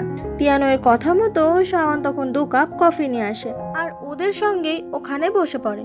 তখনই একজন এমপ্লয়ি এসে শাওয়ানকে ডিরেক্টর বলে সম্বোধন করে, যেটা শুনে তিয়ানই আর নানফেং এর বোন তো একেবারে অবাক হয়ে যায়। এই অফিসের ডিরেক্টরই এখন শাওয়ান আর তার সঙ্গে একটা মিটিং এর জন্য তিয়ানই আর নানফেং এর বোন এসেছে। শাওয়ান বলে, মিস জাক, আপনি না এক্ষুনি বলেছিলেন যে আপনারা আমার ফ্রেন্ড। সরি, আপনাদের মতো কোনো ফ্রেন্ড আমার নেই। এটা বলে শাওয়ান ওখান থেকে চলে যায়। শাওয়ান যখনই অফিসের বাইরে চলে আসে নানফেং আসে শাওয়ানের সঙ্গে দেখা করতে, কিন্তু বরাবরের মতোই শাওয়ান নানফেংকে ইগনোর করতে থাকে। নানফেং শাওয়ানের হাতটা ধরে আর বলে, প্লিজ আমার সঙ্গে কটা কথা বলো। শাওয়ান বলে, সরি, আপনার সঙ্গে আমার সমস্ত কথা শেষ হয়ে গেছে। তাছাড়া আমার একটা বয়ফ্রেন্ড আছে যার সঙ্গে আমি এখন ডেট করছি। নানফেং শাওয়ানের কোনো কথা না শুনে তার হাত ধরে টানতে টানতে ওখান থেকে নিয়ে চলে যায়। আড়াল থেকে ইরান শাওয়ান আর নানফেংকে একসঙ্গে দেখতে পায়। নানফেং শাওয়ানকে নিয়ে সোজা চলে আসে তার অফিসের কেবিনে। শাওয়ান বলতে থাকে, এরকম ভাবে তুমি যদি আমার সঙ্গে করো তাহলে কিন্তু আমি পুলিশকে কল করতে বাধ্য হব। নানফেং বলে, করো। শাওয়ান তখন একটু নরম হয়ে বলে, ঠিক আছে, যা বলার বলো, তাড়াতাড়ি করে বলো। নানফেং তখন শাওয়ানের সামনে এসে বসে পড়ে আর বলে, প্লিজ আমাকে ভুল বুঝো না। ঠিক ওই মুহূর্তে শাওয়ানকে ইরান ফোন করে। নানফেং তখন শাওয়ানের কাছ থেকে ফোনটা কেড়ে নেয় আর বলে, তোমার সঙ্গে শাওয়ান কোথাও যাবে না। এটা বলে নানফেং ফোন রেখে দেয়। শাওয়ান প্রচন্ড পরিমাণে রেগে যায় নানফেং এর উপর আর বলতে থাকে, তোমার সাহস কি করে হলো আমার হাত থেকে ফোন কেড়ে নেওয়ার? তুমি আমার পেছনে কেন পড়ে আছো? নানফেং শাওয়ানের ফোনটা ফিরিয়ে দিতে রাজি হয় না আর বলে, তুমি একটু শান্ত হও, আমি তোমার সঙ্গে কয়েকটা কথা বলার জন্য এখানে এসেছি। শাওয়ান বলে, তোমাকে আমি কতবার বলবো তোমার সঙ্গে আমার কোনো কথা নেই? এটা বলে শাওয়ান তখন ফোনটা নিয়ে আর বারবার করে চেষ্টা করতে থাকে আর এভাবেই শাওয়ান পড়ে যায় পুরোপুরি নানফেং এর গায়ের ওপর। ঠিক ওই মুহূর্তে রুমের মধ্যে চলে আসে তিয়ানই। ওদের দুজনকে এইভাবে দেখে জিজ্ঞাসা করে, তোমরা কি করছিলে এখানে? শাওয়ান নিজের ফোনটা নিয়ে ওখান থেকে তিয়ানইকে কোনো পাত্তা না দিয়ে চলে যায়। তিয়ানই নানফেংকে বারবার করে জিজ্ঞাসা করতে থাকে যে তারা দুজনে এখানে কি করছিল। নানফেং বলে, তিয়ানই, আমি তোমাকে আর কতবার বলবো বলো তো, তোমার সঙ্গে আমার আর কোনো সম্পর্ক নেই। তিয়ানই বলে, কিন্তু তোমার মা তো আমাদের বিয়ের আয়োজন করছে। নানফেং বলে, তাহলে আমার মায়ের সঙ্গে তুমি মিটিয়ে নিও সেটা, আমি তো বলিনি তোমাকে বিয়ে করব। তিয়ানই তখন বারবার করে কান্নাকাটি করে এটা বলে যে তুমি আমার সঙ্গে এটা করতে পারো না, এতগুলো বছর ধরে আমি শুধুমাত্র তোমাকেই ভালোবেসে গেছি। আর এই কথাগুলো বলে কান্না করতে করতে তিয়ানই ওখান থেকে চলে যায়। বেশ কিছুদিন পরে আমরা একটা পার্টি দেখতে পাই। সেই পার্টিতেই ওখানে তিয়ানই ছিল, আর ওই একই পার্টিতে ইরান আর শাওন একসঙ্গে চলে আসে। শাওন আজকে এসেছে এখানে অন্য একটা কোম্পানির সঙ্গে বিজনেস ডিল করতে। তিয়ানই দূর থেকে শাওনকে দেখে এটা বলতে থাকে যে 5 বছর আগের শাওনের সঙ্গে এই শাওনের কোনো মিল নেই। শাওন একটা চ্যারিটি পার্টিতে নাম লেখাচ্ছে, সেই কারণে এই পার্টি, যেখানে একটা স্কুলের বাচ্চাদের জন্য প্রচুর প্রচুর করে ফান্ড দেবে শাওন। এই কারণে সে তার ইয়াররিংটা চ্যারিটি অকশনে বিক্রি করতে চায়। তো প্রথমে একজন 10,000 দিতে রাজি হয়, ইরান তখন 20,000 দিতে রাজি হয়। ওই পার্টিতেই তখন চলে আসে নানফেং, আর সে বলে আমি 1 লক্ষ দেব। আর এই পরিমাণ টাকার বেশি আর কেউই দিতে রাজি হয় না। তো শেষমেশ ইয়াররিংটা বিক্রি করতে বাধ্য হয় শাওন নানফেং এরই কাছে। শাওন তখন হাসি মুখে বলতে থাকে, এই ইয়াররিংটা বিক্রি করে আমি বাচ্চাদের জন্য অনেক অনেক ফান্ড দিতে চাই। নানফেং বলে, সেটা আমরা একসঙ্গেই করব। ইয়াররিংটা তোমায় আমায় দিতে হবে না, তোমাকে আমি এমনি টাকাটা দেব। এটা বলে নানফেং 2টো ওয়াইনের গ্লাস নিয়ে আসে। চ্যারিটি অকশনের নিয়ম হচ্ছে যে দুজন পার্টনার হবে তাদের দুজনকে ওয়াইনের গ্লাস টোস্ট করতে হবে। যেহেতু এটা নিয়ম, তো শাওন তখন আর কিছু বলে না, তাকে এটা মেনে নিতেই হয়। শাওন বলে, কাজটা তুমি ঠিক করলে না। নানফেং তখন শাওনকে নিজের কাছে একেবারে টেনে নেয়। শাওন কিন্তু সাথে সাথেই সরে যায় আর বলে, তুমি কি পাগল হয়ে গেছো? একটা মেয়েকে কিভাবে সম্মান দিতে হয় সেটা শেখোনি? তোমার লজ্জা করে না? তুমি নিজে ডিভোর্স চেয়ে এখন আবার নাটক করে আমার পেছনে ঘোরাঘুরি শুরু করেছো। এটা বলেই ওখান থেকে শাওন চলে যায়। নানফেং বলতে থাকে, আমি ডিভোর্স চেয়েছি। এটাই বুঝতে পারছে না নানফেং যে শাওন এই কথাটা কেন বলল। শাওন আর ইরান একসঙ্গে ফিরে আসে। ইরান বলে, আচ্ছা শাওন, তুমি একটা কথা বলবে, নানফেং এর প্রতি তোমার ফিলিংসটা এখন কি? শাওন বলে, আমি তো ওকে 5 বছর আগেই ভুলে গেছি, তুমি তো সবই জানো, কেন জিজ্ঞাসা করছো? এটা শুনে ইরান অনেক খুশি হয়। তখনই একটা বাচ্চা শাওনের দিকে ছুটে আসা, তাকে মা বলে ডাকে। বাচ্চাটা এতক্ষণ শিওয়েনের কাছে ছিল। শাওন তখন ওই বাচ্চা মেয়েটার সঙ্গে অনেক মিষ্টি মিষ্টি করে কথা বলতে থাকে। বাচ্চা মেয়েটার নাম দোদো, আর এই বাচ্চাটাকে ইরানও অনেক ভালোবাসে। শিওয়েন বলে, আজকে কিন্তু আমাদের দোদো একদম দুষ্টু করেনি। তখনই এটা দেখা যায় যে কেউ একজন ওদের সবার লুকিয়ে ছবি তুলতে থাকে। নানফেংকে তারপর আমরা বাড়িতেই বসে থাকতে দেখি। সে তখন শাওনের ফেলে যাওয়া ওই রিংটা এখনো যত্ন করে রেখে দিয়েছে, আর সেই রিংটার দিকে তাকিয়ে এসে মাঝে মাঝে শাওনের কথা ভাবতে থাকে। তখনই তিয়ানই চলে আসে নানফেং এর কাছে। তিয়ানইকে দেখে নানফেং বলে, তুমি আবার এখানে কি জন্য এসেছো? তিয়ানই বলে, তুমি এখানে একা একা ড্রিঙ্ক করছো কেন? তুমি কি এটা জানতে পেরে ড্রিঙ্ক করছো একা যে ইরানের সঙ্গে শাওনের সম্পর্ক আছে? নানফেং বলে, আমি এটা বিশ্বাস করি না। তিয়ানই তখন তার ফোনে ওই তোলা ছবিগুলো দেখাতে থাকে, আর এটা বলে, তুমি জানো ইরান আর শাওনের একটা বাচ্চা মেয়েও আছে? এটা দেখে নানফেং একেবারেই অবাক হয়ে যায়, সে কিছুতেই বিশ্বাস করতে পারছে না। তিয়ানই তখন নানফেংকে বলে, নানফেং, শাওনের মতো মেয়েরা তোমার ভালোবাসা ডিজার্ভ করে না। আমি একমাত্র রয়েছি এই পৃথিবীতে যে তোমাকে সব থেকে বেশি ভালোবাসে। নানফেং যেন কোনো কথা বলারই শক্তি পায় না এই ছবিটা দেখার পরে। পরের দিন সকালে আমরা নানফেংকে গাড়িতে বসে থাকতে দেখি। সে তখন দূরে তাকিয়ে দেখে যে ইরান আর শাওন ছোট্ট দোদোকে স্কুলে দিতে এসেছে। শাওন তখন দোদোকে এটা বলে যে, দোদো, তুমি আঙ্কেলকে বলে দাও বাই। ইরান তখন বাই বলে ওখান থেকে চলে যায়। নানফেং ভাবতে থাকে, ইরান যদি বাবাই হয় তাহলে ইরানকে আঙ্কেল বলতে বললো কেন? তারপর স্কুলের কেয়ারটেকার এসে দোদোকে ওখান থেকে নিয়ে যায়। তখনই হঠাৎ করেই নানফেং চলে আসে দোদোর সামনে, আর দোদোর সামনে নানফেং বসে পড়ে।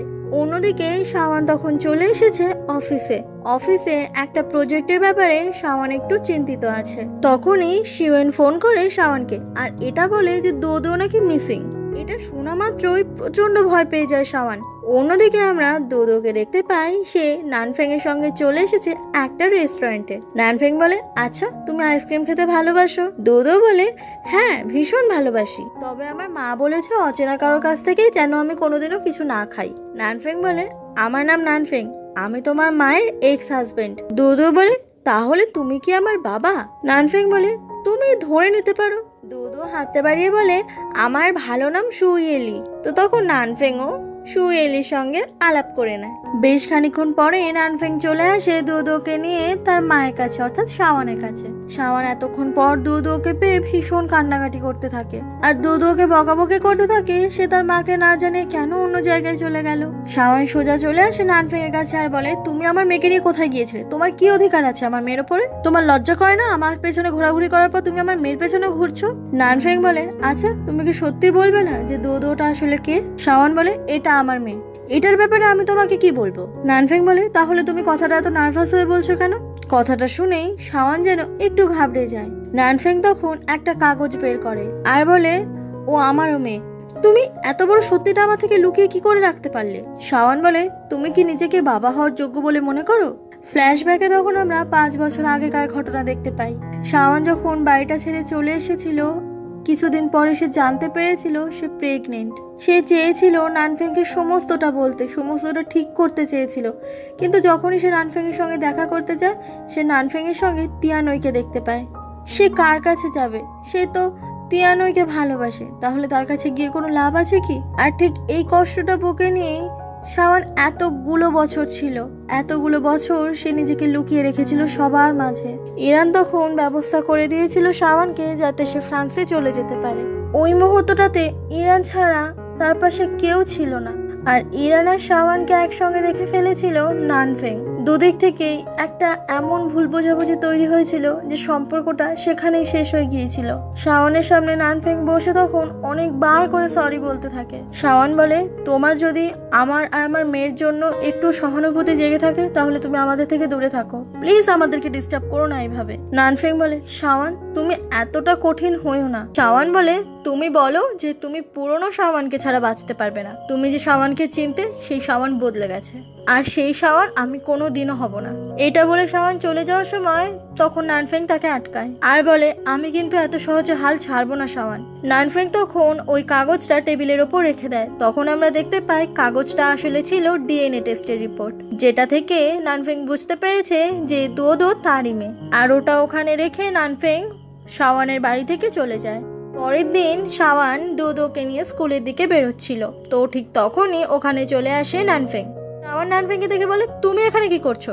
নানফেং বলে, আমি দুদুকে স্কুলে পাঠাতে এসেছি, আর ওকে পাঠিয়ে আমি তোমাকে অফিসে পৌঁছে দেবো। এটা শুনেই শাওয়ান তখন হাঁটা লাগাতে থাকে। নানফেং বলে, তোমার দেরি হয়ে যাবে তো, তুমি একটা অফিসের ডিরেক্টর, দেরি করে তুমি যদি অফিসে পৌঁছো বাকি এমপ্লয়িরা তো সেটাই করবে। শাওয়ান বলে, ঠিক আছে তুমি দুদুকে স্কুলে পাঠিয়ে যাও, আমি চলে যাচ্ছি কাজে। শাওয়ান দুদুকে বলে, স্কুল ছুটি হয়ে গেলে আমি তোমাকে নিতে আসবো, ঠিক আছে? তুমি কিন্তু আমার সাথে ছাড়া অন্য কারোর সাথে কোথাও যাবে না। তারপর শাওয়ান ওখান থেকে চলে যায়। দুদু বলতে থাকে, এই মহিলাটি অনেক আসলে রাগী।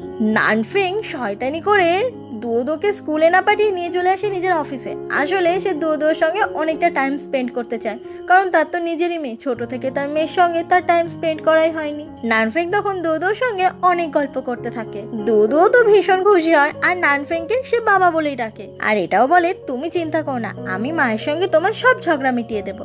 এটা শুনে তো নানফেং অনেক খুশি হয়ে যায়। অন্যদিকে শাওয়ান মিস্টার ওয়াং নামের একজনের সঙ্গে একটা ডিল করতে গেছে। এই মিস্টার ওয়াং মোটেও ভালো মানুষ নয়। সে তখন ইচ্ছাকৃত শাওয়ানের সঙ্গে মিসবিহেভ করতে থাকে আর তার শরীরে উল্টো পাল্টা জায়গায় টাচও করতে থাকে। শাওয়ান বুঝতে পারে যে লোকটা সুবিধের নয়, কিন্তু তবুও ডিলটার প্রয়োজন বলে শাওয়ান দাঁতে দাঁত চেপে সহ্য করে যায় এগুলো। শাওয়ান তখন বলে সে ওয়াশরুমে যেতে চায়, তো এটা বলে শাওয়ান ওখান থেকে চলে যায়। মিস্টার ওয়াং সেই সুযোগটাই নেয়, সে তখন গ্লাসে একটা ট্যাবলেট মিশিয়ে দেয়।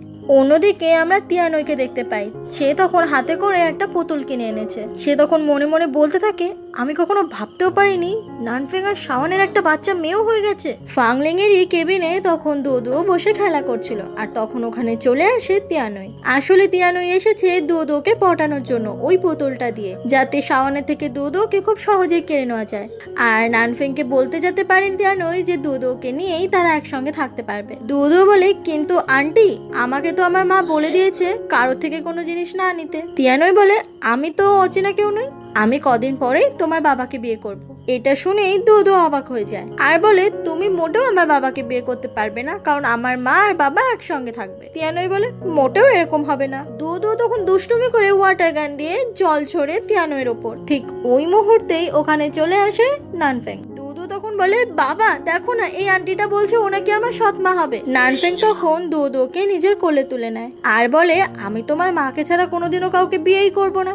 কেনই বলে, কি বলছো নাকি তুমি এসব নানফেং? নানফেং বলে, আমি তোমাকে আর একটা কথা কবার বলে তুমি বুঝবে, আমি তো এটাই বুঝতে পারছি না। তুমি যদি আমার এই কেবিনে আমার পারমিশন ছাড়া ঢুকেছো তো আমি তোমাকে এই অফিস থেকেই ফায়ার করে দেবো। এটা শুনেই তিয়ানই তো নানফেং এর ওপর ভীষণ পরিমাণে রেগে যায়। দোদো বলে, বাবা তুমি চিন্তা করো না, আমি আমার মায়ের সব রাগ ভাঙিয়ে দেবো। তখনই নানফেং এর অ্যাসিস্ট্যান্ট দৌড়ে আসে আর তার কানে কানে কিছু একটা বলে।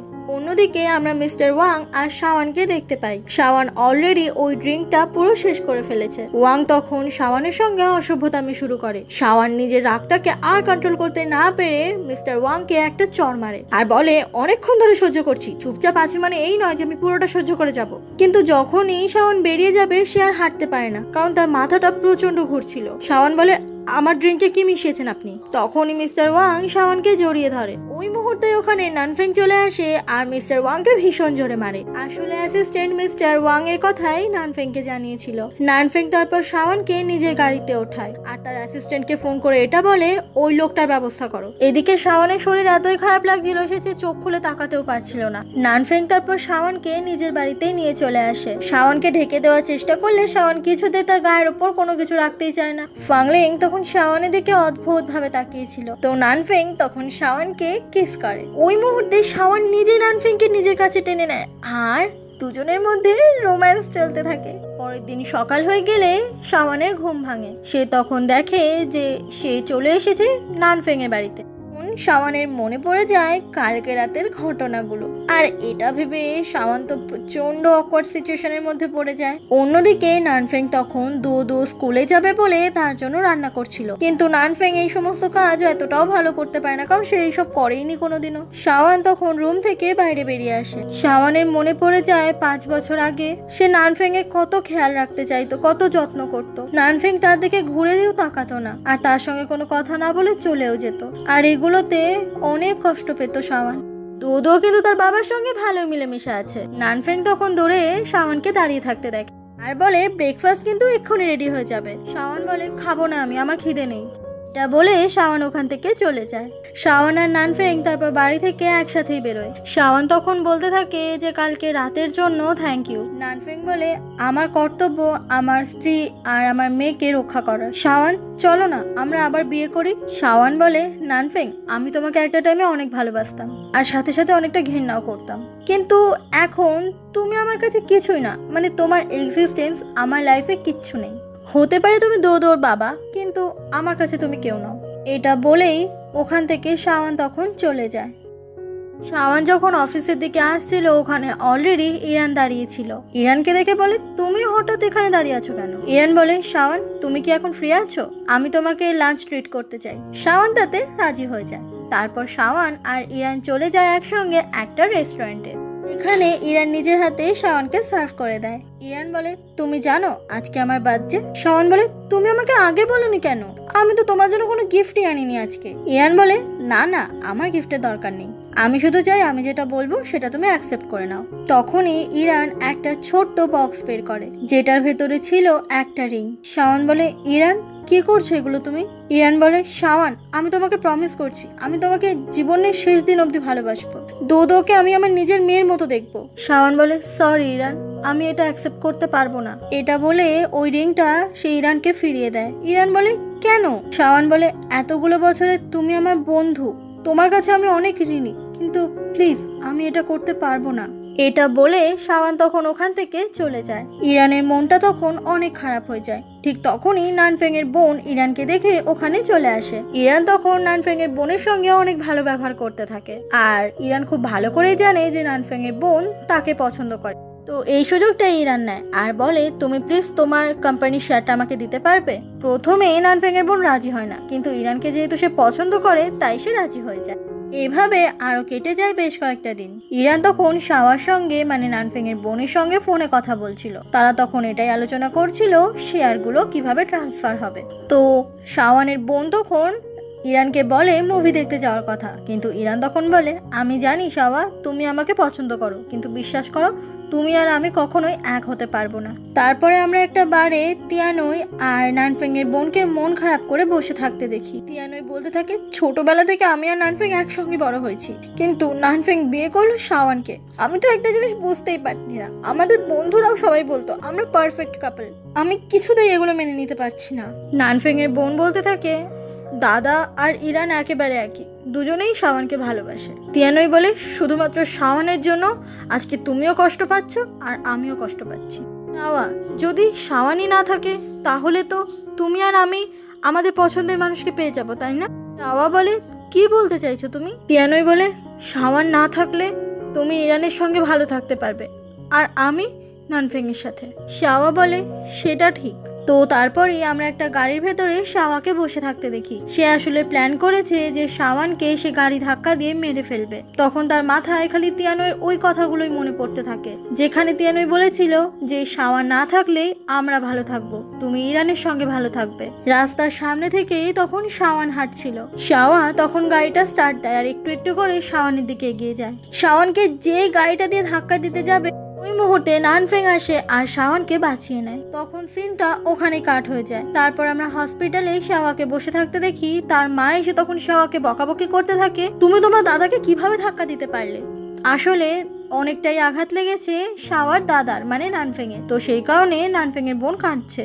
নানফেং এখন হসপিটালে অ্যাডমিট। তখনই নানফেং এর সঙ্গে ছিল শাওয়ান। শাওয়ান বলে, তুমি আমাদেরকে হাঁ করে তাকিয়ে আছো কেন? নানফেং বলে, তোমাকে খুব সুন্দর দেখতে। এটা শুনে শাওয়ান পাত্তাই দেয় না। শাওয়ান তখন সবে মাত্র উঠে যাচ্ছিল। ওই মুহূর্তে নানফেং ব্যথার নাটক করে আর শাওয়ান আবার ঘুরে আসে দেখার জন্য যে নানফেং এর কি হলো। তখনই নানফেং শাওয়ানকে জড়িয়ে ধরে আর বলে, আমার ব্যথা চলে গেছে। শাওয়া বলে, তুমি কালকে রাতে আমাকে বাঁচাতে গেলে কেন? তুমি জানো এটা কত বিপদ ঘটতে পারতো। নানফেং বলে, আমি আমার 5 বছরের আগের ভুলগুলো সব শুধরে নিতে চাই শাওয়ান। এই 5টা বছর ধরে আমি খালি একজনকেই ভালোবেসে গেছি, তার নাম হচ্ছে শাওয়ান। কথাটা শুনে কিন্তু শাওয়ান বেশ খুশি হয়। আর তখন নানফেং সবে শাওয়ানকে কিস করতে যাবে। নানফেং এর মা আর বোন চলে আসে ওখানে। ওদেরকে দেখা মাত্রই শাওয়ান তখন ওখান থেকে চলেই যাচ্ছিল, কিন্তু নানফেং তাকে ডেকে বলে, কালকে কিন্তু আমাকে হসপিটাল থেকে রিলিজ করে দেওয়া হবে, তোমাকে আসতেই হবে আমাকে নিতে। তো তখন শাওয়ান বলে, ঠিক আছে। এটা বলে শাওয়ান ওখান থেকে চলে যায়। নানফেং এর বোন শাওয়া এসে তখন নানফেং এর কাছে সরি চায় আর নানফেং এর মা তখন নানফেংকে ভীষণ বকাবকি শুরু করে দেয় এটার জন্য যে শাওয়ানের সঙ্গে সে এখনো সম্পর্ক রেখেছে। নানফেং তো সোজাসুজি বলেই দেয়, আমার যা ইচ্ছে হবে আমি তাই করব, তোমার যদি পছন্দ না হয় তাহলে না হবে, তবে এটাতে আমার কিচ্ছু যায় আসে না। তো তখন নানফেং একটা পেন ড্রাইভ নিয়ে তার মাকে দেয় আর বলে, তুমি এটাতে দেখে নিতে পারবে তোমার মেয়ে কি কি কাজ করেছে। কিছুক্ষণ পরে নানফেং এর মা আর বোন হসপিটাল থেকে বেরিয়ে যাচ্ছিল, ঠিক সেই সময় তিয়ানই আসে ওখানে। তিয়ানইকে দেখেই নানফেং এর মা বলে, শুধুমাত্র তোমার জন্য আজকে আমার মেয়ে শাওয়ার মাথায় এইরকম চিন্তা ঢুকেছে, যে কারণে ও এতটা নোংরা একটা কাজ করতে গিয়েছিল। শাওয়াও তখন তিয়ানইকে ইগনোর করে চলছিল, কারণ শাওয়া বুঝতে পেরেছে যে কোনো মানুষ খুন করা কোনো ভালো কাজ নয়। পরের দিন আমরা নানফেং আর শাওয়ানকে একসঙ্গে নানফেং এর বাড়ির সামনে দেখতে পাই। ঠিক তখনই শাওয়ান বলে, ঠিক আছে আমি তাহলে যাই। নানফেং বলে, তুমি ভেতরে যাবে না? শাওয়ান বলে, না, আমি এই বাড়িটাতে আর যেতে চাই না, এই বাড়িটাতে অনেক স্মৃতি জড়িয়ে রয়েছে আমার, আর ওগুলো আমি মনেও করতে চাই না। নানফেং এটা শোনা মাত্রই শাওয়ানকে কোলে তুলে নেয় আর তাকে কোলে নিয়েই বাড়ির মধ্যে ঢুকে পড়ে। শাওয়ান দেখে যে 5 বছর আগে সে যেখানে যেখানে জিনিসগুলো যেভাবে রেখে গেছে ওখানে আজও সেই জিনিসগুলো সেভাবেই রাখা আছে। সেই দেওয়ালটাতে শাওয়ান আর নানফেং এর বিয়ের ছবিটা এখনো আছে। টেবিলের ওপর একটা ল্যাভেন্ডার ফুলও ছিল, যেটা দেখা মাত্রই শাওয়ানের মনে পড়ে যায় অতীতের কথা। 5 বছর আগে শাওয়ান একবার এই ল্যাভেন্ডার ফুল নিয়ে এসেছিল নানফেং এর কাছে। নানফেং এর এই ফুলটা একেবারেই পছন্দ নয় আর সে মুখের উপর বলে দেয়, এটা আমার ভালো লাগে না। নানফেং বলে, শাওয়ান তুমি চলে যাওয়ার পরে আমি বুঝতে পেরেছি যে ল্যাভেন্ডার ফুলের মানেটাই হচ্ছে ভালোবাসার জন্য অপেক্ষা করা। তারপর যখন রাত হয়ে যায় আমরা দোদো আর শাওয়ানকে একসঙ্গে দেখতে পাই। শাওয়ান তখন নানফেং এর লেখা একটা ডায়েরি পড়ছিল আর ওই লেখাগুলো পড়তে পড়তে তার চোখ দিয়ে জল পড়তে থাকে। দোদো জিজ্ঞাসা করে, আচ্ছা মা, তুমি বাবা আমি একসঙ্গে কবে থেকে থাকবো? এই প্রশ্নটা শুনে শাওয়ান অনেক বেশি খুশি হয়ে যায়। পরের দিন সকালবেলা শাওয়ান আর নানফেং দোদোকে নিয়ে চলে আসে একটা শপে। তো ওখানকার শপকিপার এটা বলে, আজকে আমাদের এখানে স্পেশাল অফার রয়েছে, যদি কোনো কাপল একসঙ্গে কিসিং পিকচার তোলে তাহলে তারা একটা ভ্যালেন্টাইন গিফট পাবে। তো গিফটের নাম শুনেই দো বায়না করতে থাকে, তার ওই গিফটটা চাই। কিন্তু কিসিং পিকচারের কথা শুনে শাওন তো সেটা একেবারেই চায় না, কিন্তু নানফেং এর তো আবার এটা ভীষণ এক্সাইটেড লাগে। তো তখন সে দুধোর চোখটা বন্ধ করে সে শাওনকে কিস করে। কিছুক্ষণ পরেই অফিসে চলে আসে নানফেং। তো দুধু তখন নানফেংকে ফোন করে এটা বলে যে শাওন নাকি সেন্সলেস হয়ে গেছে। এটা শোনা মাত্রই নানফেং শাওনের বাড়িতে চলে আসে দেখতে। তখন অজ্ঞান হয়ে মাটিতে পড়েছিল শাওন। তখন তাকে কোলের ওপর উঠিয়ে নিয়ে সোফার ওপর বসায় নানফেং। অনেকবার ডাকার পরে জ্ঞান ফেরে শাওনের। তো নানফেং বলে চলো, তুমি সেন্সলেস হয়ে গিয়েছিলে, হসপিটালে যাবে। কিন্তু শাওন হসপিটালে যেতে চায় না। আসলে অফিসের কাজ নিয়ে বিগত কয়েকদিন ধরে শাওন একটু বেশি কাজ করে ফেলছিল, না ঘুমিয়ে না খেয়ে দিয়ে। সেই কারণে আজকে শাওনের শরীরটা এত খারাপ। যখন রাত হয়ে যায় শাওন তখন ঘুমাচ্ছিল আর তারই পাশে বসেছিল নানফেং। শাওন তখন নানফেংকে ছোঁয় আর ছোঁয়া মাত্রই নানফেং এর ঘুমটা ভেঙে যায়। নানফেং বলে আমি দুধুকে খাইয়ে ঘুম পাড়িয়ে দিয়েছি, আচ্ছা আমি কি তোমার জন্য চিকেন স্যুপ বানাবো? শাওন অবাক হয়ে জিজ্ঞাসা করে তুমি চিকেন স্যুপ বানাতে পারো? নানফেং বলে আমি তো ভিডিও দেখে শিখেছি। শাওন বলে না থাক, তোমার এসব করার দরকার নেই, তুমি বাড়ি যাও। নানফেং বলে আমি এগুলো করবো না তো কে করবে? তুমি আমার বউ, তোমার জন্য তো করতেই হবে। শাওন অবাক হয়ে বলে কি, কে বউ তোমার? নানফেং তখন কিছু না বলে শাওনকে কিস করে আর বলে শাওন আমি তোমাকে সারা জীবন ধরে কিস করতে চাই, আমি কি করতে পারবো? তখন এটা শুনে শাওন কিন্তু সম্মতি জানায় আর তারপর দুজনের মধ্যে অনেক রোম্যান্স চলে। বেশ কিছুদিন পরে ইরান বিদেশ থেকে ফিরে আসে। যখন সে রাস্তায় দেখতে পায় শাওন, নানফেং আর দুধু একসঙ্গে হেঁটে যাচ্ছিল, ওদেরকে একসঙ্গে দেখে ইরান অনেক বেশি কষ্ট পায়। এরকমভাবে একদিন নানফেং এর মা আর বোন চলে আসে শাওনের বাড়িতে আর এসেই শাওনের কাছে তারা এতদিনের হওয়া ঘটনাগুলোর জন্য সরি চায়। ওদের দুজনকে এইভাবে দেখে শাওন তো অনেকটা অবাক হয়ে যায়। নানফেং এর মা তখন দুধুকে অনেক আদর করে দিচ্ছিল আর সাথে সাথে শাওনকেও সে অনেকবার করে সরি বলে। এই সমস্ত কিছু দেখে, সবকিছু ঠিক হয়ে যাচ্ছে দেখে শাওনও অনেক খুশি হয়। ঠিক ওই সময় তিয়ানই ফোন করে শাওনকে। তিয়ানই থেকে ফোন পেয়ে শাওন অনেকটাই অবাক হয়ে যায়। আর কিছুক্ষণ পরেই শাওন আর নানফেং চলে আসে একটা জায়গায় যেখানে তিয়ানই সুইসাইড করবে বলে প্ল্যান করে ফেলেছে। শাওন অনেকবার করে তিয়ানইকে বোঝাতে থাকে যেন সে এটা না করে। তিয়ানই তখন অনেক কান্না করছিল আর এটাই বলছিল যে আমি নানফেংকে অনেক ভালোবাসি, যখন আমরা স্কুলে একসঙ্গে পড়তাম ঠিক সেই সময়টা থেকে আমি নানফেংকে ভালোবাসি। নানফেং তখন তিয়ানইকে শান্ত হতে বলে আর এটাও বলে যে তুমি আজ অব্দি যা যা বাজে কাজ করেছো সবকিছুর প্রমাণ কিন্তু আমার কাছে আছে। তিয়ানই বলে আমি আজ অব্দি যা যা করেছি সবকিছু শুধুমাত্র তোমাকে পাওয়ার জন্য করেছি নানফেং, আমি তোমাকে ভীষণ ভালোবাসি। নানফেং বলে কিন্তু আমি তো তোমাকে কোনোদিনও ভালোবাসিনি। কিন্তু তিয়ানই যেন এই সমস্ত কিছু কিছুতেই মেনে নিতে পারছিল না। নানফেং বলে ছোটবেলা থেকে আমরা একসঙ্গে বড় হয়েছি, আমি সবসময় ভেবে এসেছি তুমি আমার অনেক ভালো বন্ধু। তিয়ানই বারবার করে কান্না করতে করতে এটাই বলে যে নানফেং আমি তোমাকে খুব ভালোবাসি। বারবার করে রিকোয়েস্ট করতে থাকে যাতে নানফেং শাওনের সঙ্গে ব্রেকআপ করে ফেলে। আর এগুলো বলতে বলতে হঠাৎ করে তিয়ানই সেন্সলেস হয়ে যায়। এরকম ভাবে কিছুদিন পরে নানফেং অফিসে বসে কাজ করছিল আর ঠিক সেই সময় ইরান ওখানে আসে আর একটা ফাইল নানফেংকে দেয় আর এটা বলে যে এই কোম্পানিতে এখন শেয়ার সব থেকে বেশি আমার রয়েছে, তাই এই কোম্পানির প্রেসিডেন্ট হওয়ার অধিকারটাও শুধুমাত্র আমার, আর আজ থেকে এই চেয়ারটার উপরে অধিকারটাও পুরোটাই আমার। নানফেং বলে ঠিক আছে, তুমি কালকে অফিসে চলে এসো, আমি একটা মিটিং অ্যারেঞ্জ করার চেষ্টা করছি আর সব শেয়ার হোল্ডারের কাছে আমি এটা অ্যানাউন্স করবো যে আজ থেকে তুমি এই কোম্পানির প্রেসিডেন্ট। ইরান অবাক হয়ে বলে তুমি এই সব কিছু এত সহজে মেনে নিচ্ছ? নানফেং বলে যখন এই চেয়ারটা ডিজার্ভ তুমি করছো তাহলে আমি এখানে আর কি বলবো। পরের দিন সকালেই আমরা অফিসে সেই প্রেসিডেন্ট সিলেকশন মিটিং দেখতে পাই। সেখানে নানফেং অ্যানাউন্স করে যে আজ থেকে এই কোম্পানির প্রেসিডেন্ট হচ্ছে গু ইরান। ওখানে থাকা বাকি শেয়ার হোল্ডাররা এটা এত সহজে কিছুতেই মেনে নিতে পারছিল না। একজন শেয়ার হোল্ডার তো এটা বলে যে আমি কালকেই তো দেখছিলাম যে এই কোম্পানির সব থেকে বেশি শেয়ার নানফেং এর রয়েছে, তাহলে এ হঠাৎ করে কিভাবে প্রেসিডেন্ট হয়ে যেতে পারে? এটা শোনা মাত্রই ইরান অনেকটা অবাক হয়ে যায়। নানফেং বলে কি শুনলে তো?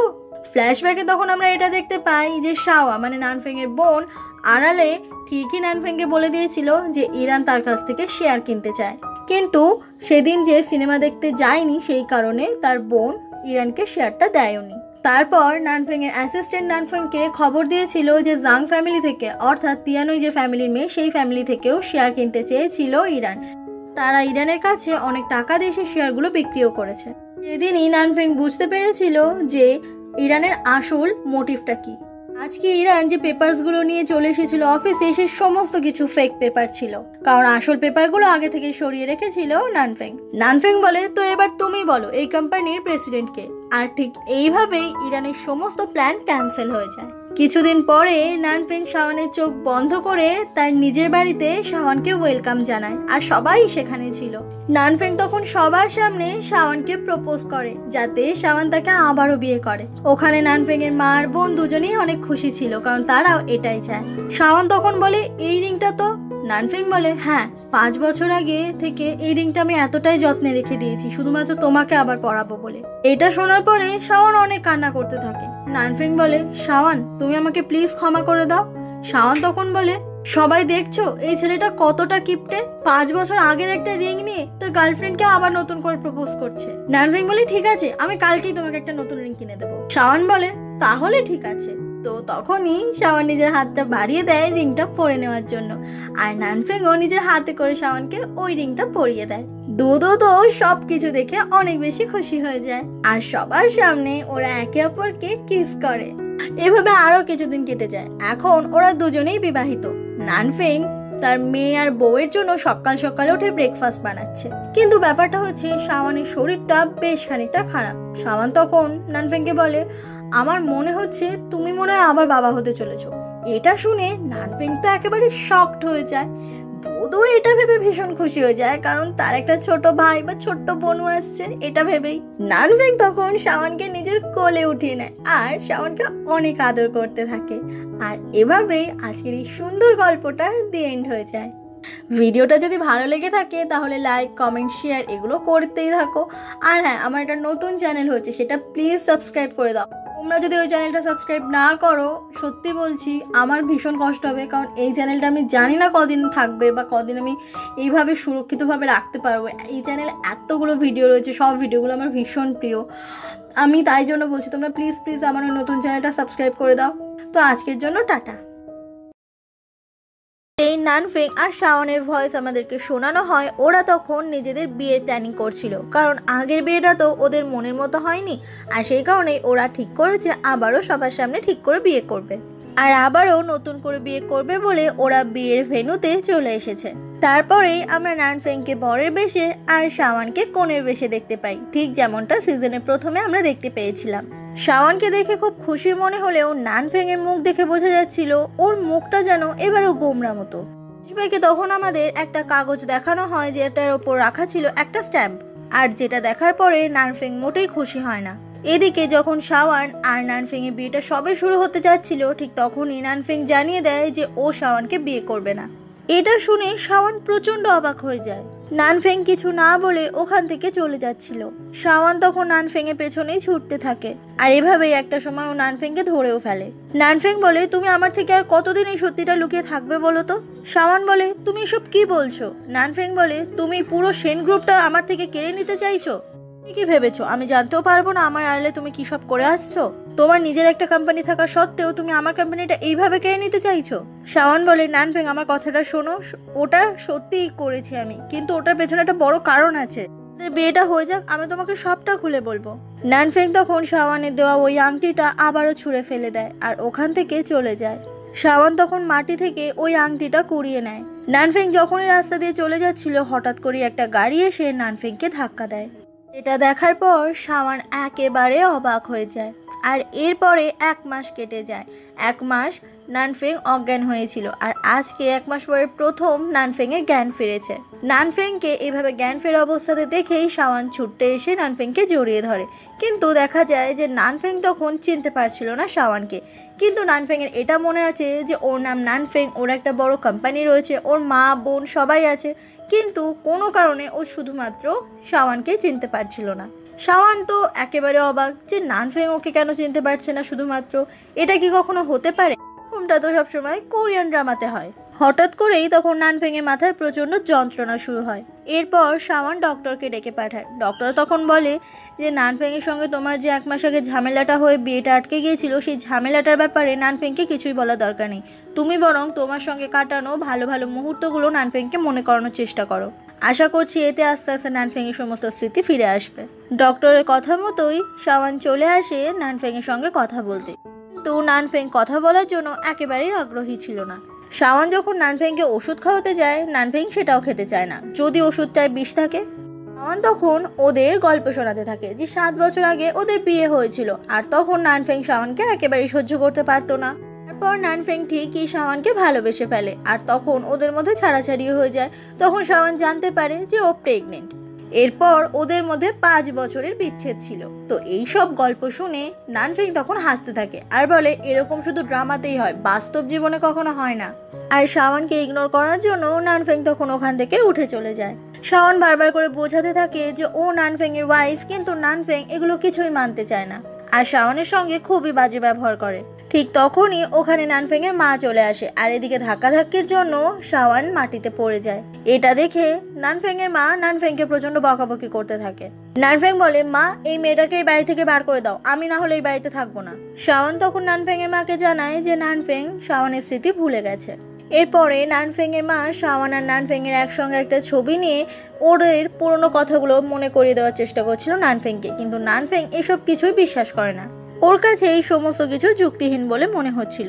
নানফেং এর মা তখন আরও জানায় যে শাওনের সঙ্গে নানফেং যদি আবার বিয়ে করে তবেই সেন গ্রুপটা আবার আগের মতো ঠিকঠাক হয়ে যাবে। ইয়াংচি নামের যে কোম্পানিটা যেটা শাওনের, সেটা এখন সেন গ্রুপকে দখল করে নিয়েছে। এখন যদি নানফেং আর শাওনের বিয়ে হয়ে যায় তাহলে ওদের কোম্পানিগুলোও ঠিকঠাক থাকবে। নানফেং তার অ্যাসিস্ট্যান্টকে ফোন করে এক্ষুনি একটা বোর্ড মিটিং অ্যারেঞ্জ করার কথা বলে। নানফেং যখন অফিসের দিকে যাচ্ছিল, শাওন ঠিকই বুঝতে পারে নানফেং অফিসে যাবে। সেই কারণে নানফেংকে নিয়ে চলে আসে ড্রেসিং রুমে, যেখানে নানফেং এর প্রচুর স্যুট, টাই, ট্রাউজার এইসব ছিল। নানফেং বলে সে এত সেজেগুজে অফিসে যেতে চায় না। শাওন বলে 1 মাস পরে তুমি অফিসে যাচ্ছ, একটু সেজেগুজে তো যেতেই হবে। তখনই শাওনের পাটা একটা কিছুতে আটকে যায় আর শাওন পুরোপুরি নানফেং এর গায়ের ওপর উঠে পড়ে। আর নানফেং তো এতে ভীষণ রেগে যায়। এতে শাওন সাথে সাথে ওখান থেকে সরে যায়। নানফেং বলে, একটা কথা ভালো করে মাথায় ঢুকে নাও, আমার থেকে সবসময় 1 মিটার দূরত্ব রাখবে। শাওন বলে, আমি যদি তোমাকে ওইভাবে ধরি তো কি হয়েছে, আমি তোমার ওয়াইফ, আমি তোমাকে এইভাবে ধরতেই পারি। নানফেং বলে, তোমার কথাটা আমি মেনে নিচ্ছি, কিন্তু তার মানে এই নয় যে আমি তোমাকে স্ত্রী বলে মানি। শাওন বলে, আমার কাছে অনেক সময় আছে, আমি জানি তুমি আমার প্রেমে আবারও পড়বে।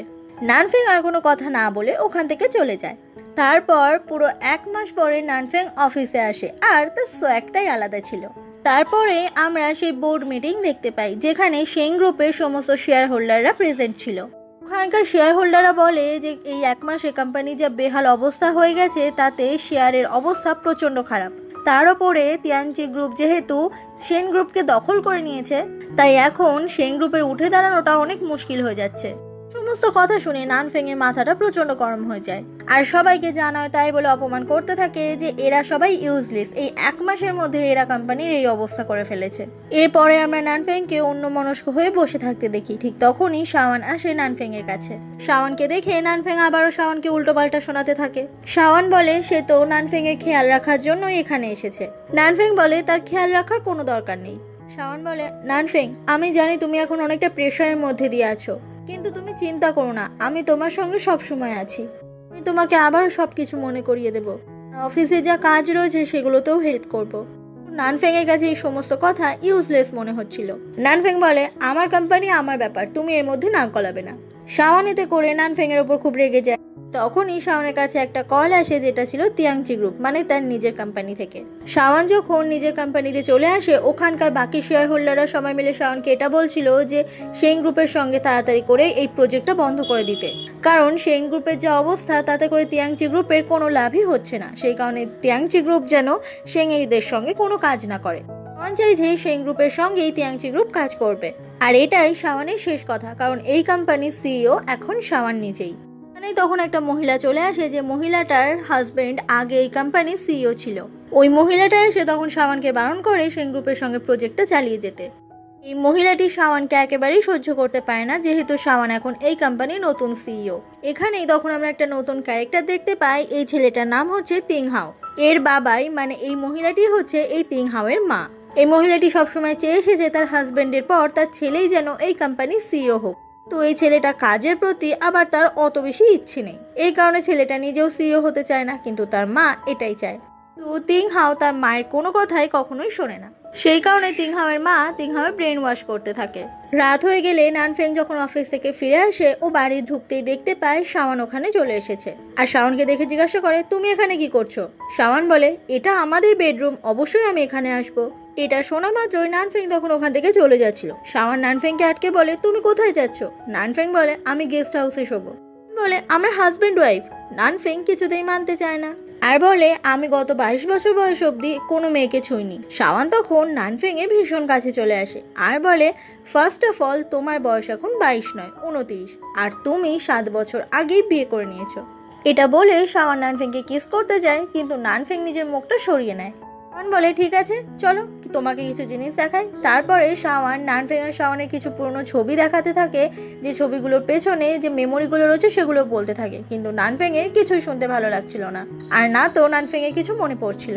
এসব দেখে শাওনের মনটা ভীষণ খারাপ হয়ে যায়। শাওন তখন নানফেংকে জড়িয়ে ধরে আর বলে, আমি কিছুতেই আশা ছাড়বো না এত সহজে। কিন্তু নানফেং কোনো কিছুই না শুনে ওখান থেকে চলে যায়। রাত হয়ে গেলে নানফেং দেখে যে বাইরে প্রচন্ড ঝড় বৃষ্টি শুরু হয়েছে, আর হঠাৎ করেই ও শুনতে পায় একটা চিৎকারের আওয়াজ। নানফেং বাইরে এসে দেখে ওখানে শাওন বসে বসে প্রচন্ড ভয়ে চিৎকার করছে আর কান্না করছে। নানফেং তখন শাওনের কাছে আসলে শাওন নানফেংকে জড়িয়ে ধরে। নানফেং তখন শাওনকে নিজে কোলে করে নিয়ে বিছানায় শুইয়ে দেয়, যাতে করে শাওন ঘুমাতে পারে। কিন্তু শাওন নানফেংকে কিছুতেই ছাড়তে চাইছিল না, কারণ ও নানফেংকে নিজের পাশেই চায়। পরের দিন সকালবেলা শাওনের ঘুম ভাঙে, আর গত রাতের এই মোমেন্টগুলোর কথা মনে পড়ে শাওনের ভীষণ হাসি পায়। ওদিকে নানফেং ব্রেকফাস্ট বানাচ্ছিল, আর শাওন ছুটে এসে নানফেংকে জড়িয়ে ধরে। নানফেং বলে, আমি তোমাকে বলেছিলাম না আমার থেকে 1 মিটার দূরত্ব বজায় রাখতে? শাওন বলে, এই তো গত রাতে তুমি আমাকে জড়িয়ে ধরলে। নানফেং বলে, কারণ কালকে তুমি ভয় পেয়েছিলে তাই, তাছাড়া আর কিছুই নয়। তারপরই শাওন চলে আসে তার বেস্ট ফ্রেন্ড শিউয়ের কাছে। মনে আছে এই শিউয়ে, যাকে আমরা সিজন 1-এ দেখেছিলাম? তো শিউয়ের কাছে শাওন সমস্ত কথা শেয়ার করে, আর শিউয়ে বলে, তুই একটা কাজ কর না, তো সুইট মুমেন্টগুলোকে আবার রিপিট কর, যদি ওই রিপিটেড মুমেন্টগুলো দেখে নানফেংয়ের কিছু মনে পড়ে যায়। এই আইডিয়াটা শাওনের দারুণ লাগে। অন্যদিকে আমরা নানফেং আর তার মাকে একসঙ্গে দেখতে পাই। নানফেংয়ের মা নানফেংকে এটাই বলছিল যে শাওনের জীবনে অনেক কষ্ট। ছোটবেলাতে শাওনের মা মারা যায়, তাই শাওনের বাবা এরপরে আরেকটা বিয়ে করে, আর সেই সৎ মা শাওনের সঙ্গে খুব বাজে ব্যবহার করতো, শাওনকে একেবারেই ভালোবাসতো না। একদিন শাওনের মা ঝড় বৃষ্টির রাতে একটা বন্ধ ঘরে শাওনকে আটকে রেখেছিল, আর তারপর থেকেই শাওনের এই ঝড় বৃষ্টির সময় প্রচণ্ড ভয় লাগে। আসলে শাওনের একটা ট্রমা মতো হয়ে গেছে, আর এটা তখন নানফেং খুব ভালো করে বুঝতে পারে। রাত হয়ে গেলে শাওন নিজের রুমে চলে আসে ঘুমানোর জন্য, আর তখনই ওখানে একটা ছোট্ট চিরকুট পায়, যেখানে লেখা ছিল ঝড় বৃষ্টি হলে এটা ব্যবহার করবে, যেখানে ছোট্ট একটা আলো রাখা ছিল। আর ওই কার্ডের পেছনেই লেখা ছিল, যদি খুব ভয় করে তাহলে তুমি আমার কাছে চলে আসবে। এটা দেখে শাওন খুব খুশি হয় যে নানফেং এখনো শাওনের কথা ভাবে। শাওন তখন নিজেকে প্রমিস করে যে নানফেং, আমি একদিন তোমার সমস্ত মেমোরি ফিরিয়ে আনবো। পরের দিন সকাল হয়ে গেলেই শাওন নিজের হাতে একটা কেক বানিয়ে আনে, কারণ আগের সিজনে আমরা দেখেছিলাম শাওন কেক বানিয়ে নিয়েছিল নানফেংয়ের জন্য, আর সেদিনই শাওন আর নানফেংয়ের মধ্যে প্রথম রোম্যান্স শুরু হয়েছিল। তাই সেই সুন্দর মুহূর্তগুলোকে যদি আবারও রিপিট করা হয় তাহলে হয়তো নানফেংয়ের সমস্ত কিছু মনে পড়ে যাবে। সেই সময় নানফেং তারই একটা কলিগের সঙ্গে মিটিং করছিল, আর সেই সময়ই শাওন ওখানে কেকটা নিয়ে হাজির হয়ে যায়। নানফেং বলে সে এখন মিটিংয়ে ব্যস্ত রয়েছে। শাওন বলে, ঠিক আছে তোমরা দুজনেই এই কেকটা খেয়ে নাও না, আসলে আজকে নানফেংয়ের জন্মদিন। নানফেং বলে, তুমি দেখতে পাচ্ছ না আমি একটা মিটিংয়ে ব্যস্ত আছি? শাওন বলে, তুমি আগে একটু কেকটা টেস্ট করে দেখো, তারপর মিটিং করো। নানফেং বলে, আমার এসবের সময় নেই, তুমি এখান থেকে বেরিয়ে যাও। শাওন বলে, আমি তো শুধুমাত্র তোমার সঙ্গে তোমার বার্থডেটাতে একসঙ্গে কাটাতে চাইছি। নানফেং বলে, আমি আমার বার্থডে সেলিব্রেট করি না। একটা বাইরের লোকের সামনে শাওনের সঙ্গে নানফেং এইরকম ব্যবহার করলো, তে শাওন খুব কষ্ট পায়, তাই ভীষণ রাগ করেই শাওন ওখান থেকে চলে যায়। পরে শিওয়েন নানফেংকে ফোন করে হেব্বি ছাড়ে, কারণ ওর বেস্ট ফ্রেন্ডকে নানফেং এত কষ্ট দিয়েছে। কারণ শাওন তো চেষ্টা করছে যাতে করে নানফেংয়ের মেমোরিটা ফিরে আসে, কিন্তু নানফেংয়ের তরফ থেকে এরকম কোনো সাপোর্টই শাওন পাচ্ছে না। সন্ধ্যা হয়ে গেলে নানফেং তার অ্যাসিস্ট্যান্টকে দিয়ে একটা নতুন গিফট প্যাকেট আনায়, যেই গিফট প্যাকেটটার মধ্যে একটা ছোট বাক্স ছিল, আর ছোট বাক্সের মধ্যে ছিল 2টো কানের দুল। আসলে শাওন যে কষ্ট পেয়েছে এটা নানফেং বুঝতে পেরেছে, তাই নানফেং শাওনের রাগ ভাঙানোর জন্যই এই কানের দুল দুটো কিনে এনেছে। তারপর রাত হয়ে গেলে নানফেং চলে আসে শাওনের বাড়িতে। আর শাওনের দরজায় সবে মাত্র নক করতে যাবে, নানফেং তখন শুনতে পায় শাওন কারোর সঙ্গে ফোনে কথা বলছে, আর এটাই বলছে যে ও সেই গ্রুপকে আরও নিচে নামতে দেখতে চায়। আর এই টাইমটাই হচ্ছে সব থেকে ভালো মোমেন্ট, যখন সেই গ্রুপ পুরোপুরিভাবে সেন গ্রুপকে দখল করে নিতে পারবে। শোনার পর তো নানফেং একেবারে অবাক হয়ে যায়, আর ওখান থেকে ও চলে যায়। কিন্তু তারপরে আমরা শাওনকে এটা বলতে দেখি, আপনি কি ভেবেছেন আমি এগুলোই বলবো আপনাকে? একটা কথা শুনে রাখুন, যেরকম তিয়ানচাই গ্রুপটা আমার, সেই গ্রুপটা আমার হাজব্যান্ডের, আর আমি কিছুতেই চাইবো না আমার হাজব্যান্ডের গ্রুপটা এরকম অবস্থা হয়ে যাক। আমি আর আমার হাজব্যান্ড মিলে দুটো কোম্পানিকেই দাঁড় করাবো, আর এটাই আমার প্রমিস। এদিকে নানফেং ওর অ্যাসিস্ট্যান্টকে ফোন করে বলে দেয় যে ওদের কোম্পানির ভেতরে ভেতরে যদি কোনো পার্সোনাল কিছু চলে সেগুলো যেন বাইরে কোনোভাবেই না যায়। তিয়ানচি গ্রুপ যাতে কোনোভাবেই এই ব্যাপারে না জানতে পারে সেটাও যেন নানফেংয়ের অ্যাসিস্ট্যান্ট লক্ষ্য রাখে। আর ফোনটা রেখে নানফেং তখন ওই গিফটটা ডাস্টবিনে ফেলে দেয়। অন্যদিকে শাওন চলে এসেছে ওর মেয়েকে নিতে, কারণ ওর মেয়ে বেশ কয়েকদিন ধরে কোনো একটা নার্সারি জোনে ছিল। শাওন সেই কারণে ওর মেয়ে দুধুকে শিখিয়ে দিচ্ছিল যাতে ওই যেন ওর বাবার মাকে এক করে দিতে পারে। দুধু বলে সে এসব পারবে না, আর শাওনের তখন রাগ হয়ে যায়। ভোরবেলা দুধু ওর মা বাবার সঙ্গে একসঙ্গে লাঞ্চ করছিল। দুধু হঠাৎ করে নানফেংকে বাবা বলে ডাকে, আর তখন নানফেং তো একেবারে অবাক যে ওর এত বড় মেয়ে হলো কবে, ও তো এটাই জানে না। আর এইসব দেখে শাওন তো দারুণ মজা পাচ্ছিল। কিন্তু নানফেং দুধুকে নিজের মেয়ে বলে মেনেও নেয়, কারণ ওর কাছে তো আর কোনো উপায় নেই। এরপর সন্ধ্যা হয়ে গেলে নানফেং একটা প্রজেক্টে কাজ করছিল, আর তখন শাওন চলে আসে নানফেংয়ের কাছে, আর নানফেংয়ের কানে কানে বলে, তুমি আসলেই একটা অনেক ভালো বাবা। নানফেং বলে, দেখতে পাচ্ছ না আমি কাজ করছি? শাওন বলে, ঠিক আছে তুমি কাজ করো, আমি তোমার কাজে সাহায্য করার জন্য কয়েকটা রেফারেন্স পিকচার নিয়ে আসছি। তখনই শাওন ওপরে উঠে যায় ওই ব্যাপারে কিছু ছবি জোগাড় করতে, কিন্তু হঠাৎ করেই শাওন তখন ওপর থেকে পড়ে যাচ্ছিল। আর এটা দেখতে পেয়ে নানফেং ছুটতে চলে আসে শাওনকে বাঁচাতে, আর ওদের অ্যাক্সিডেন্টালি কিস হয়ে যায়। এতে করে তো নানফেং অবাক, কারণ নানফেংয়ের জীবনে এটাই ওর ফার্স্ট কিস। নানফেং সাথে সাথে ওখান থেকে উঠে পড়ে, আর দুজনেই বলে, আমি কিন্তু ইচ্ছে করে কিছু করিনি। নানফেং বেচারা লজ্জা পেয়ে ওখান থেকে চলে যায়। শাওন বলতে থাকে, ইস এসব কি করে হলো? বাই দ্য ওয়ে, আমি এরকম কেন করছি? ও তো আমার হাজব্যান্ড, আমরা তো কিস করতেই পারি। শাওন তখন ওই ফাইলটা নিচ থেকে তুলতে গিয়ে দেখতে পায় ডাস্টবিনের ভেতরে ওই গিফটের প্যাকেটটা, আর ওটা খুলতেই পেয়ে যায় ওই কানের দুল দুটো, যেটা পেয়ে শাওন তো ভীষণ খুশি হয়ে যায়, আর বলতে থাকে, এটাই হচ্ছে আমার বেস্ট হাজব্যান্ড। রাত হয়ে গেলে শাওন শিওনের কাছে ফোন করে এটা শেয়ার করে যে ওরা দুজন একে অপরকে অ্যাক্সিডেন্টালি কিস করেছে। আর এটা শোনার পর তো শিওন অনেক বেশি এক্সাইটেড হয়ে যায়। শিওন বলতে থাকে, এবার থেকে তুই এমন এমন কাজ কর যাতে তোকে দেখে নানফেং প্রেমে পড়তে বাধ্য হয়। এটা শুনে তো শাওন হা। পরের দিন সকালবেলা আমরা নানফেংকে রেডি হতে দেখি অফিসে যাবে বলে। ঠিক সেই সময়ই শাওন একটা টাই নিয়ে এসে বলে, এই টাইটা এই জামার সঙ্গে মানাচ্ছে না, এইটা পরো। আর তখনই শাওন ওই টাইটা পরিয়ে দিচ্ছিল নানফেংকে, আর টাইটা পরিয়ে দেওয়ার অছিলায় ও নানফেংকে নিজের কাছে টেনে আনে। নানফেং তো ব্যাপারটা কিছুটা হলেও আন্দাজ করতে পারে, আর সেই কারণেই নানফেং নিজেই ওখান থেকে চলে যায়। নানফেংকে এত কাছে পেয়ে শাওন তো হেব্বি মজা পায়। পর নানফেংকে পটানোর জন্য শাওন নিজের হাতে নানফেংয়ের জন্য ব্রেকফাস্ট বানিয়ে দেয়। আর শুধুমাত্র তাই নয়, অদ্ভুতভাবে সাজে যাতে করে নানফেং ওর প্রেমে পড়ে। কিন্তু নানফেং শাওনের এই সাজ দেখে ওর বড্ড বেশি অদ্ভুত মনে হয়। শাওন নানফেংয়ের সঙ্গে অনেক ভালো ব্যবহার করতে থাকে, আর নানফেংয়ের জন্য আজকে কোরিয়ান, জাপানিজ, চাইনিজ, ইন্ডিয়ান আরও প্রচুর রকমের ডিশ বানায়। নানফেং বলে, এই সব কি আমার জন্য? শাওন বলে, আমি সেই কোন ভোরে উঠে এই সমস্ত কিছু রান্না করেছি, তাই তোমাকে এই সমস্ত কিছু শেষ করতেই হবে। তারপরেই শাওন চলে আসে অফিসে নানফেংকে হেল্প করার জন্য। মানে এখন সবসময় শাওন চাইছে যে নানফেংয়ের যা প্রবলেম হবে তাতেই শাওন যেন একেবারে সামিল হয়ে চলে আসে। শাওন তখন নানফেংকে অফার করে যে তিয়ানচি গ্রুপের যেহেতু এখন অনেক সম্পত্তি, তাই তিয়ানচি গ্রুপ চাইলেই এখন সেই গ্রুপকে হেল্প করতে পারে, তাতে যদি নানফেং রাজি হয়। নানফেং ভাবতে থাকে যে শাওন কি এটা মন থেকেই চাইছে, শুধুমাত্র বিজনেসের দিকে নিজের স্বার্থের জন্য এটা করছে। নানফেং বলে, এটা অনেক বড় ডিসিশন, আমাকে এর আগে প্রত্যেকটা শেয়ার হোল্ডারের সঙ্গে আলোচনা করতে হবে। শাওন বলে, কিন্তু ওরা তো সবাই চলে গেছে, চলো আজকে আমরা একসঙ্গে ডিনার করি, আর কালকেই কাজের ব্যাপারে কথা বলবো। নানফেং বলে, আমার অন্য কাজ আছে। কিন্তু তবুও নানফেং সেই শাওনের সঙ্গে ডিনার করতে যেতে বাধ্য হয়। শাওনের কাছে এটা একটা ডেট হলেও নানফেংয়ের কাছে মোটেই নয়। এই ডিনারটা রোম্যান্টিক করার জন্য শাওন নিয়ে চলে আসে দুটো আংটি, আর সাথে সাথে মিউজিশিয়ান যারা খুব রোম্যান্টিক মিউজিক বাজাচ্ছিল, যাতে এসব দেখে নানফেং শাওনের প্রেমে পড়ে।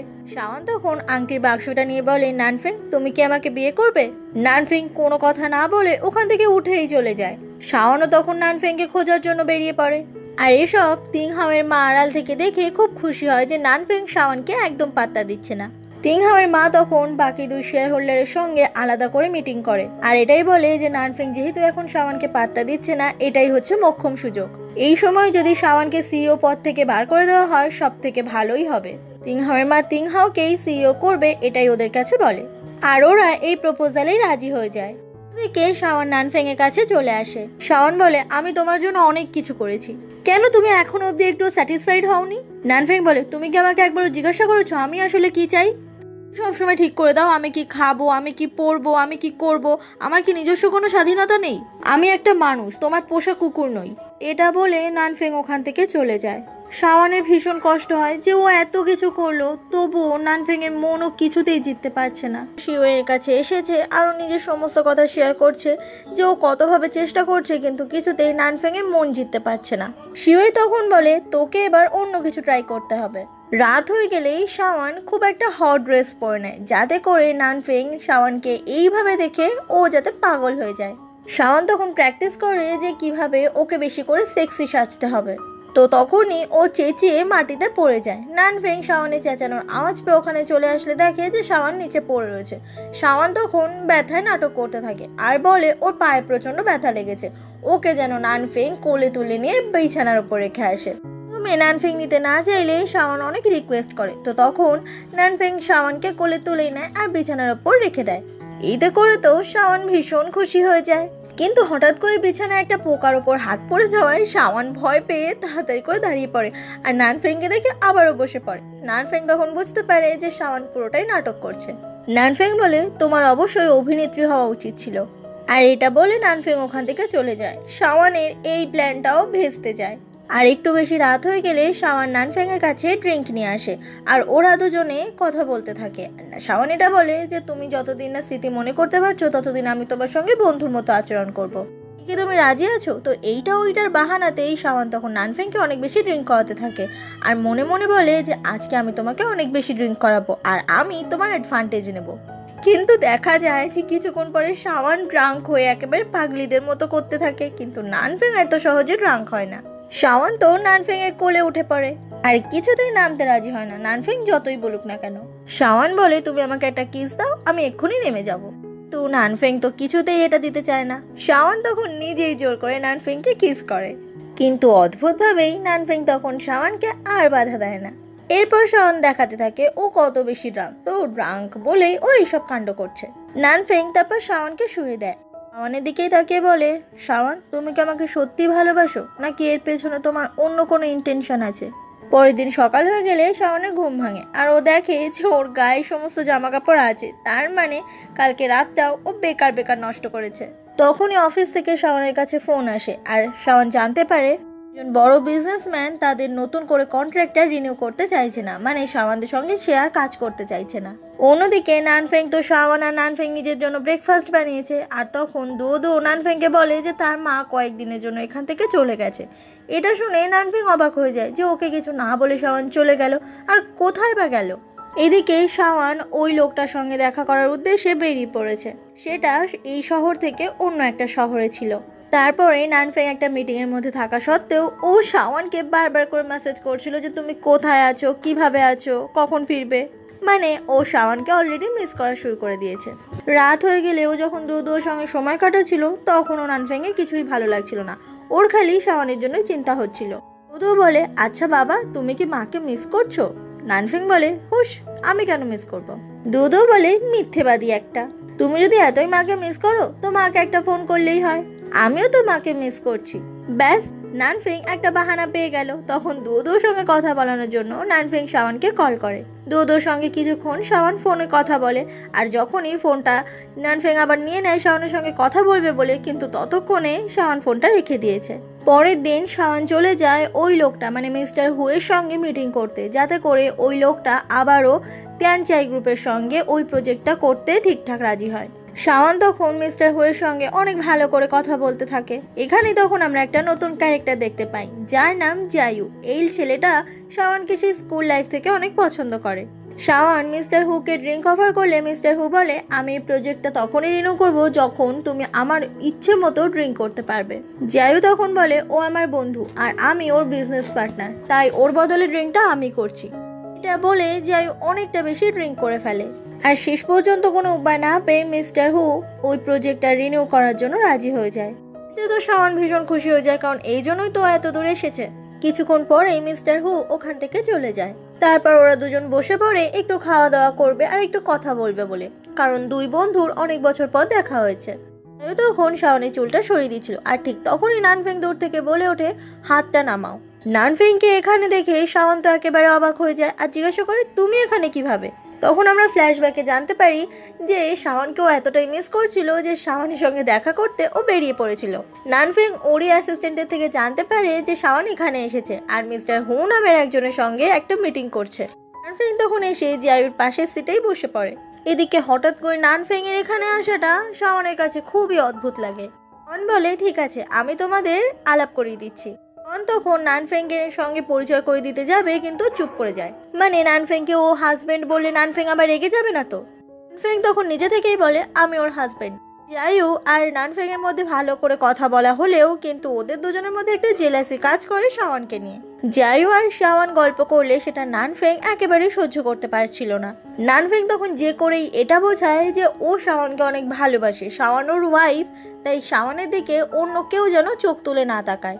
এইসব অ্যাটিটিউডে শাওন তো একেবারে হা। ওরা তিনজন মিলে ওই রেস্টুরেন্টটা থেকে তারপর বেরিয়ে আসে। জায়ু তখন শাওনকে হোটেল অবধি পৌঁছে দিতে চায়। তখন নানফেং বলে, পৌঁছে দেওয়ার তো দরকার নেই, আমরা দুজন একসঙ্গেই যাবো, আমরা হাজব্যান্ড ওয়াইফ, আমরা তো একসাথেই থাকবো। জায়ু বলে, শাওন আমি তোমার সঙ্গে আলাদা একটু কথা বলতে চাই। কিন্তু নানফেং তখন কিছুতেই শাওনকে আলাদা করে কথা বলতে দেবে না। তখন শাওন নানফেংকে রিকোয়েস্ট করে যে আমাকে একটু সময় দাও, আমি কথা বলে তোমার কাছে এক্ষুনি চলে আসছি। নানফেং বলে, ঠিক আছে, আমি তোমাকে 5 মিনিট সময় দিলাম, এর থেকে 1 সেকেন্ডও বেশি দেবো না। এটা বলে নানফেং ওখান থেকে একটু দূরে চলে যায়। ঠিক তখনই জায়ু নিজের মনের কথাটা শাওনকে বলতে যাচ্ছিল সবে, যে শাওন আমি তোমাকে পছন্দ করি। কিন্তু কথাটা শেষ করার আগেই শাওন বলে দেয়, দেখো জায়ু, আমি এখন ম্যারিড, আমার একটা হাজব্যান্ড রয়েছে আর আমি আমার হাজব্যান্ডকে নিয়ে অনেক খুশি। আর আমি তোমাকে সবসময় বন্ধুই মনে করে এসেছি, তাই আমার মনে হয় না এই সমস্ত কথা বলা তোমার উচিত হবে। ঠিক তখনই নানফেংয়ের অ্যাসিস্ট্যান্ট নানফেংকে ফোন করে বলে যে সেই গ্রুপের পেছনে যে চক্রান্ত করছে তার লাস্ট নেম মানে তার টাইটেলটা হচ্ছে শু, আর শাওনেরও টাইটেল শু। এদিকে জায়ু তখন শাওনের সঙ্গে কথা বলে ওখান থেকে চলে যায়। শাওন তখন আবারও নানফেংয়ের সঙ্গে কথা বলতে আসলে নানফেং খুব বাজেভাবে শাওনকে অ্যাভয়েড করে। শাওন বুঝতে পারে না একটু আগে নানফেং তার সঙ্গে কত ভালো ব্যবহার করছিল, হঠাৎ করে নানফেংয়ের আবার কি হলো। হয়ে গেলে শাওন এইটা নিয়েই ভাবতে থাকে আর ওর কিছুতেই ঘুম আসতে থাকে না যে হঠাৎ করে নানফেংয়ে কি হলো। পরের দিন সকাল থেকে শাওন নানফেংকে অনেকবার করে ফোন করে, মেসেজ করে, ভয়েস নোট করে, কিন্তু কোনোভাবেই নানফেং শাওনের সঙ্গে একটুও কথা বলে না। এমনকি শাওন নানফেংয়ের বাড়িতেও চলে যায়, কিন্তু বাড়িতেও নানফেং দরজা খোলে না। তাই এই মনের কষ্ট নিয়েই শাওন চলে যায় একটা বারে ড্রিঙ্ক করতে, আর সেখানে আবারও জায়ুর সঙ্গে শাওনের দেখা হয়ে যায়। সেই কারণে ওরা দুজন বসে গল্প করতে থাকে।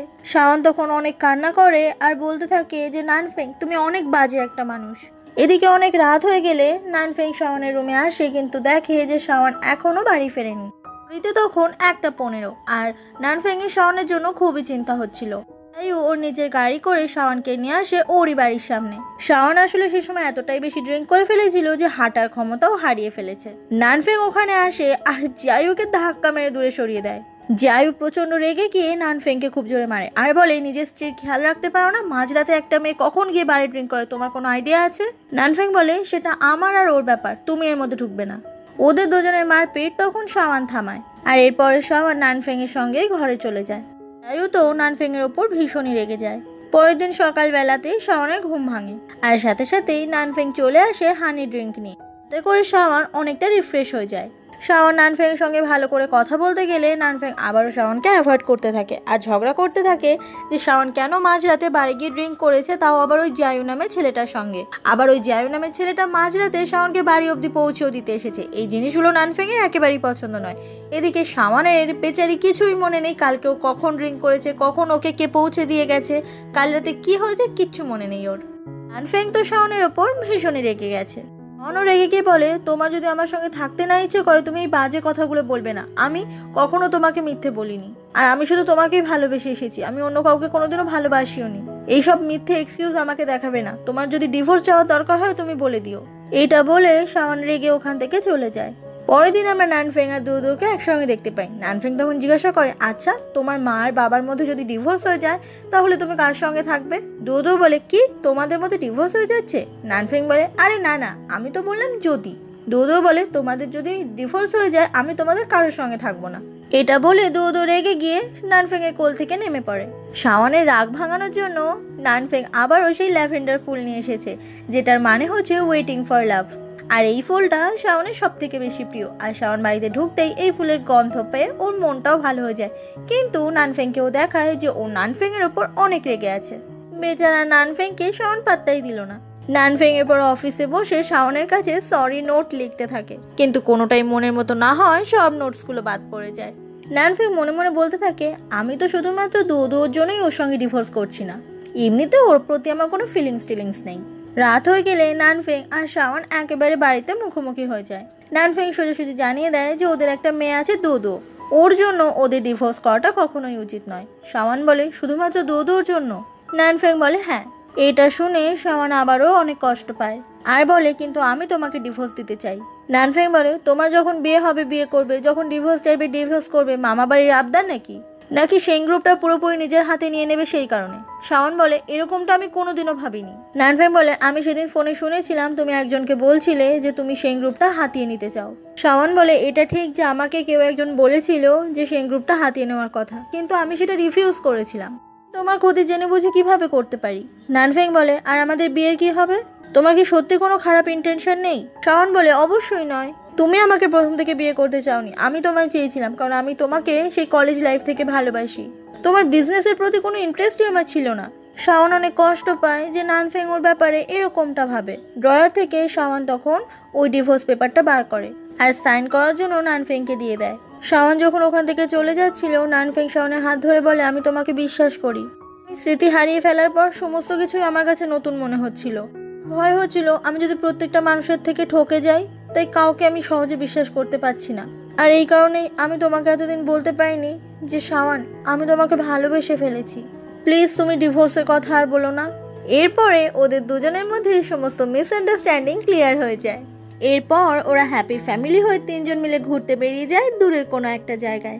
ওরা তিনজনে ভীষণ খুশি ছিল। তখন ফেংয়ের অ্যাসিস্ট্যান্ট তখন ওকে ফোন করে জানায় যে ওর কোম্পানির অবস্থা ভীষণই খারাপ, অ্যাকাউন্টসে কোনো টাকা নেই বললেই চলে, এখন এই অবস্থায় কোম্পানি একেবারে ভেসে যাবে।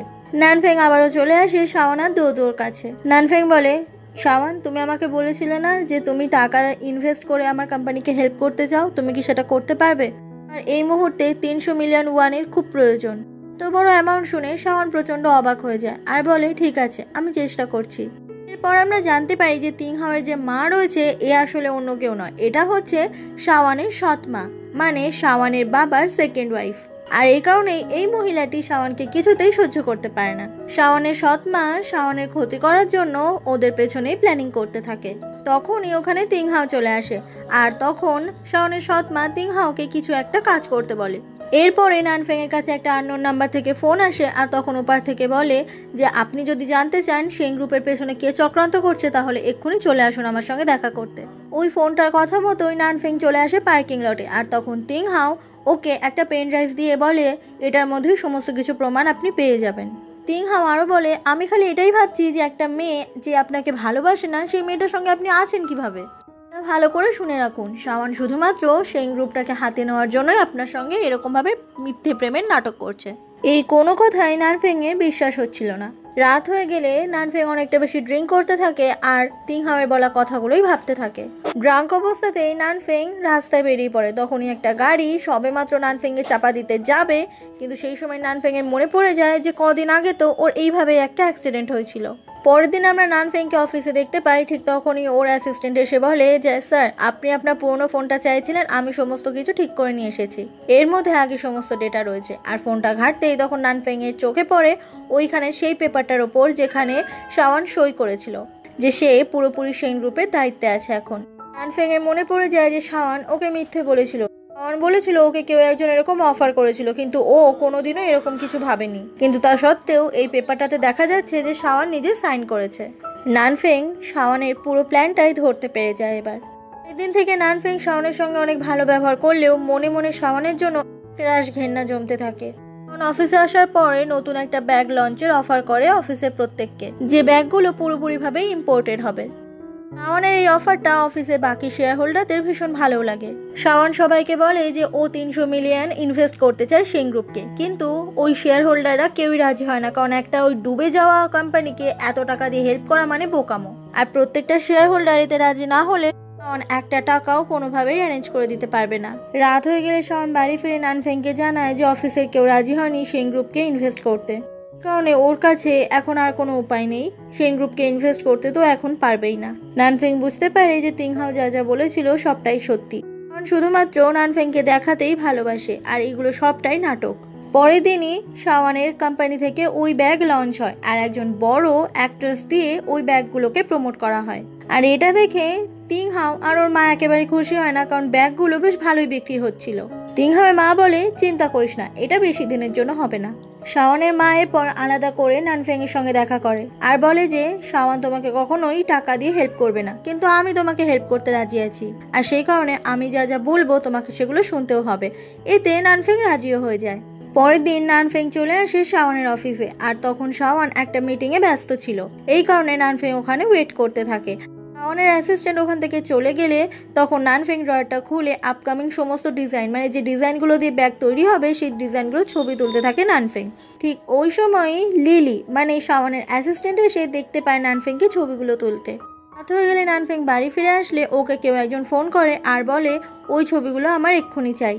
এরপর আমরা দেখতে পাই যে শাওনের অফিসে সমস্ত কিছুতে ভাইরাল হয়ে গেছে যে শাওন যে ডিজাইনগুলো নিজের হাতে বানিয়েছে ওই ডিজাইনগুলো নাকি ও অন্যের থেকে কপি করেছে। এই কারণে সবাই মিলে এই ব্যাগের ব্র্যান্ডটা বন্ধ করে দিতে বলে। শাওন এই ব্যাগের ব্র্যান্ডটা খুলেছিল অনেক স্বপ্ন নিয়ে, আর এত বেশি প্রেশার নেওয়ার কারণে শাওন হঠাৎ করেই অজ্ঞান হয়ে যায় অফিসের মধ্যেই। অন্যদিকে আমরা নানফেংকে দেখতে পাই ও তখন ওই ছবিগুলোই নিয়ে যাচ্ছিল ওই লোকটাকে দেবে বলে। তখনই নানফেংয়ের বাড়ির মেড ফোন করে বলে যে শাওন খুবই অসুস্থ। এই কারণে নানফেং আবারও শাওনের কাছে যেতে থাকে। এই খবর পেয়ে নানফেং সোজা বাড়িতে চলে আসে। তখন শাওন খুবই অসুস্থ ছিল। নানফেং শাওনের হাতটা ধরে বলে, তুমি এত বেশি কাজের প্রেশার কেন নিচ্ছ? দেখেছো তো শরীরের কি হাল হয়েছে। শাওনও তখন নানফেংয়ের থেকে বকা খেয়ে চুপ করে যায়। এরপর নানফেংকে তিংহামের মা ফোন করে উল্টো পাল্টা বলে, কারণ ওই লোকটা নানফেংয়ের কাছ থেকে ছবিগুলো নেওয়ার জন্য অনেকক্ষণ অপেক্ষা করেছিল। নানফেং বলে, আমি ওই লোকটার সঙ্গে দেখা করে ছবিগুলো দিয়ে দেব। এরপর নানফেং চলে আসে ওই লোকটার কাছে। লোকটা তখন নানফেংয়ের থেকে ওই ছবিগুলো চায়, কিন্তু নানফেং ওই ছবিগুলো আদৌ দেয় কি দেয় না সেটা দেখানো হয় না। পরের দিন অফিসে শাওনের কাছে কিছু পেপারস আসে, যেখানে সত্যি সত্যি দেখা যায় যে শাওনের বানানো ডিজাইনগুলো সত্যি অন্য একটা ব্র্যান্ডের থেকে নকল করা, কিন্তু শাওন তো এই ডিজাইনগুলো পুরোটাই মন থেকে করেছে। তাহলে সমস্ত কিছু কি করে নকল হয়ে গেল? এই কারণে ওই ব্র্যান্ডটা শাওনের ওপরে কেস করেছে। শাওন বুঝতে পারে কোম্পানির মধ্যে কেউ তো আছে যে শাওনের এই ডিজাইনগুলো চুরি করে অনেক আগেই অন্য কাউকে দিয়ে দিয়ে এই ব্যাপারটা ঘটিয়েছে। এসব দেখে তো সব থেকে বেশি মজা পায় তিংহামের মা, আর বলতে থাকে চুরিও করবে শাস্তিও পাবে না, এরকমটা আবার হয় নাকি? এটা শুনে শাওন আরো বেশি করে রেগে যায় আর জিজ্ঞাসা করে এসবের মানে। শাওনের সৎমা বলে, আমি তো আগেই বলেছিলাম এই কোম্পানির সিইও হওয়া এতটা সহজ নয়, আর সিইও হতে গেলে অনেক দায়িত্ব পালন করতে হয়। কোনো ঠক বা জোচ্চোর এই কোম্পানির সিইও হতে পারে না। কথাটা শুনে শাওন তো আরো বেশি করে রেগে যায় আর সবাইকে বলে আসল এই কাজটা যে করেছে তাকে আমি খুঁজে বার করবই। এরপরে রাত হয়ে গেলে শাওনের যে অ্যাসিস্ট্যান্ট রয়েছে ও শাওনকে ফোন করে বলে দেয় ফেংকেও দেখেছে যে ড্রয়ার থেকে ও ডিজাইনগুলোর ছবি বার করে ছবি তুলতে। পরের দিন সকাল হয়ে গেলে শাওন ওইখান থেকে সিসিটিভি ক্যামেরাটা বার করে নেয় স্টাডি রুমের ওখানে, আর ওখানে থাকা ভিডিও ক্লিপগুলো চেক করতে থাকে। ওখানেই শাওন দেখে যে নানফেং শাওনের কোম্পানির ব্যাপারে অনেক কিছু সার্চ করছে আর কি সব একটা আলোচনা করছিল অন্য কারোর সঙ্গে। আর এটা দেখে শাওন একেবারে অবাক হয়ে যায়। ও নানফেংকে অনেক ভালোবাসে, অনেক বিশ্বাস করে। নানফেং যে এরকম একটা কাজ করবে শাওন সেটা স্বপ্নেও ভাবতে পারেনি। শাওন এটা দেখে প্রচণ্ড ভেঙে পড়ে, অনেক কান্না করতে থাকে যে ওর সব থেকে প্রিয় মানুষটা ওরই পেছনে ছুরি মারছে। রাত হয়ে গেলে নানফেং আসে শাওনের সঙ্গে কথা বলতে। শাওন বলে, আমার কোম্পানি থেকে কিছু জিনিস চুরি হয়ে গেছে, সেই কারণে আমার মনটা ভালো নেই। একটা ঘড়ি চুরি হয়েছে। নানফেং বলে কোথা থেকে চুরি হয়েছে? শাওন বলে ঘড়িটা আমার ড্রয়ারেই ছিল, ওখান থেকেই চুরি হয়েছে। তুমি কি ড্রয়ার থেকে কোনো জিনিস সরিয়েছো আমাকে না বলে? নানফেং বলে কই না তো। শাওন বলে তুমি আজকাল আমার অফিসে একটু বেশিই যাচ্ছ। তুমি শিওর তো তুমি আমার ড্রয়ারটা একবারও খোলোনি? নানফেং তখন একটুখানি ঘাবড়ে যায় আর বলে এটা তো একটা ঘড়ির ব্যাপার, বলো তোমাকে কোন ঘড়িটা কিনে দিতে হবে, আমি তোমায় এক্ষুনি কিনে দিচ্ছি। শাওন বলে নানফেং তুমি খুব ভালো করে জানো আমি সেই সমস্ত মানুষদের ঘেন্না করি যারা মিথ্যে কথা বলে। এটা বলে শাওন ওখান থেকে চলে যাচ্ছিল। নানফেং বলে শাওন কি হয়েছে একটু বলবে প্লিজ? শাওন আর একটাও কথা না বলে ওখান থেকে চলে যায়। পরের দিন শাওন যখন অফিসে আসছিল তখন শাওনের সৎ মায়ের সঙ্গে ওর লিফটে দেখা হয়ে যায়। তখন শাওনের সৎ মা এটা জানায় যে সমস্ত কিছু নানফেংই করেছে, শাওনের ডিজাইন চুরি আর তারপরেই সেগুলোকে নকল করা। অন্যের মুখে এরকম কথা শুনে শাওনের খুব কষ্ট হয়। শাওন যখনই নিজের অফিস রুমে চলে আসে তখন ওখানে ও খুঁজে পেয়ে যায় কয়েকটা ছবি। শাওনের কাছে একটা ভয়েস নোট আসে যেখানে পরিষ্কার শোনা যায় ওই লোকটা আর নানফেং এর মধ্যে কথোপকথন, যেখানে নানফেং বলছে যে আমি আপনাকে এই ছবিগুলো খুব তাড়াতাড়ি করে পাঠাচ্ছি। শাওন এটা শুনে প্রচন্ড ভেঙে পড়ে, ওর এগুলো বিশ্বাস করতে অনেক কষ্ট হচ্ছিল। ঠিক তখনই ওখানে নানফেং চলে আসে। শাওন জিজ্ঞাসা করে কেন করলে তুমি এরকম, এটা করে তুমি কি পেয়েছো? নানফেং বলে আমি তোমার ক্ষতি কিভাবে চাইবো বলো? শাওন তখন নানফেংকে বলে চুপ করো তুমি। নানফেং আমি তোমাকে ডিভোর্স দিতে চাই। নানফেং অবাক হয়ে বলে তুমি সব কি বলছো? শাওন বলে আমি বললাম আমি তোমাকে ডিভোর্স দিতে চাই, তুমি সব থেকে বড় মিথ্যেবাদী। ছবিগুলো তখন শাওন নানফেংকে দেখায় যেগুলো লুকিয়ে নানফেং তুলেছিল। শাওন বলে এই জন্য তুমি আমার সঙ্গে মিথ্যে হাজবেন্ড সাজার নাটক করছিলে এতদিন ধরে, তাই না? নানফেং বলে শাওন আমি সেদিন মিস্টার চেনের সঙ্গে দেখা করতে গিয়েছিলাম কিন্তু সেদিন এরকম কিছুই হয়নি। তখন আমরা সেদিনকার সিন দেখতে পাই যেখানে মিস্টার চেনের কাছে নানফেং গিয়েছিল কিন্তু ওই ছবিগুলো মিস্টার চেনকে নানফেং দেয়নি। নানফেং বলেছিল যে যাই হয়ে যাক না কেন আমি আমার ওয়াইফকে কখনো ঠকাতে পারবো না। শাওন বলে তুমি কি ভাবছো তোমার এই মিথ্যে কথাগুলো আমি আবারও বিশ্বাস করব? নানফেং বলে আমি তোমার মিথ্যে কখন বললাম? শাওন তখন নিজের ল্যাপটপে সেদিনকার ভিডিও ফুটেজটা দেখায়। নানফেং বলে তুমি জানো আমি তোমার মায়ের সঙ্গে দেখা করেছিলাম আর আমি এটাই সবাইকে দেখানোর চেষ্টা করেছিলাম যে আমি ওদের দলে আছি, আমি তোমাকে কোনোদিনও ঠকাইনি শাওন। কিন্তু শাওন নানফেং এর উপর ভীষণ রেগে যায় আর এখান থেকে বেরিয়ে যেতে বলে। শাওন আরও বলে যে আজ থেকে তিয়ানচি গ্রুপের সঙ্গে সেং গ্রুপের আর তোমার সঙ্গে আমার সমস্ত সম্পর্ক শেষ। নানফেং বলে আমি তোমাকে কিছুতেই ডিভোর্স দেবো না। শাওন বলে বেরিয়ে যাও এখান থেকে। নানফেং কথা বলতে আসলেও শাওন ধাক্কা দিয়ে নানফেংকে দূরে সরিয়ে দেয়। নানফেং বলে 3 দিনের মধ্যে আমি প্রমাণ করে দেবো যে আমি নির্দোষ। এইটা বলার পরে নানফেং ওখান থেকে চলে যায়। শাওন ভীষণ ভেঙে পড়েছে, যে মানুষটাকে ও সব থেকে বেশি বিশ্বাস করেছিল সেই মানুষটাই ওর সব থেকে বড় ক্ষতিটা করে ফেলেছে এটা ভেবে। এর পরের সিনে আমরা পার্কিং লট দেখতে পাই যেখানে তিংহাওয়ের গাড়ির সামনে দাঁড়িয়েছিল নানফেং। তিংহাও হঠাৎ করে এখানে নানফেংকে দেখে খুব অবাক হয় আর জিজ্ঞাসা করে যে তুমি আবার আমার গাড়ির সামনে দাঁড়িয়ে আছো কেন?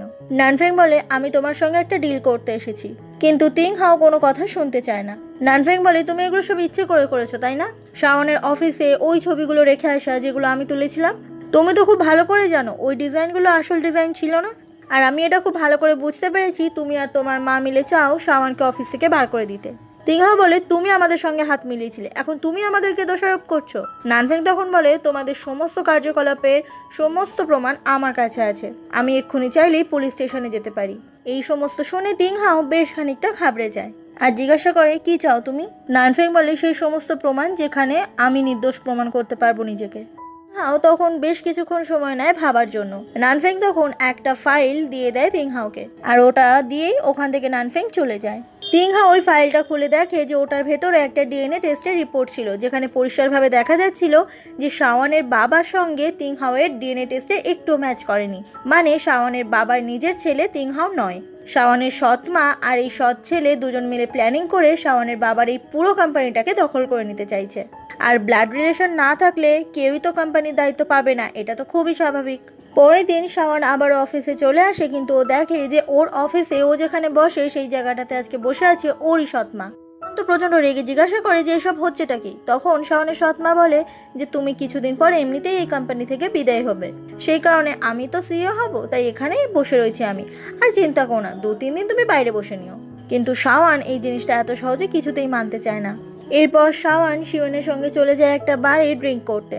আসলে শাওন আস্তে আস্তে নিজের সমস্ত কিছুই হারিয়ে ফেলছে, যে মানুষটাকে সব থেকে বিশ্বাস করতো সে হারিয়ে গেছে, এখন তো কোম্পানিতে যে সিইও ছিল সেই জায়গাটাও হারাতে বসেছে। শিওন অনেকভাবে শাওনকে মানানোর চেষ্টা করে, কিন্তু শাওন ভেতর থেকে এতটাই ভেঙে পড়েছে যে ও কারোর কথাই শুনতে চায় না। ঠিক তখনই জায়ু ফোন করে শিওনকে, কারণ জায়ু, শিওন, শাওন এরা সবাই মিলে ক্লোজ ফ্রেন্ড। শিওন তখন এটাই বলে যে ও আর শাওন এখন একটা বারে বসে ড্রিঙ্ক করছে।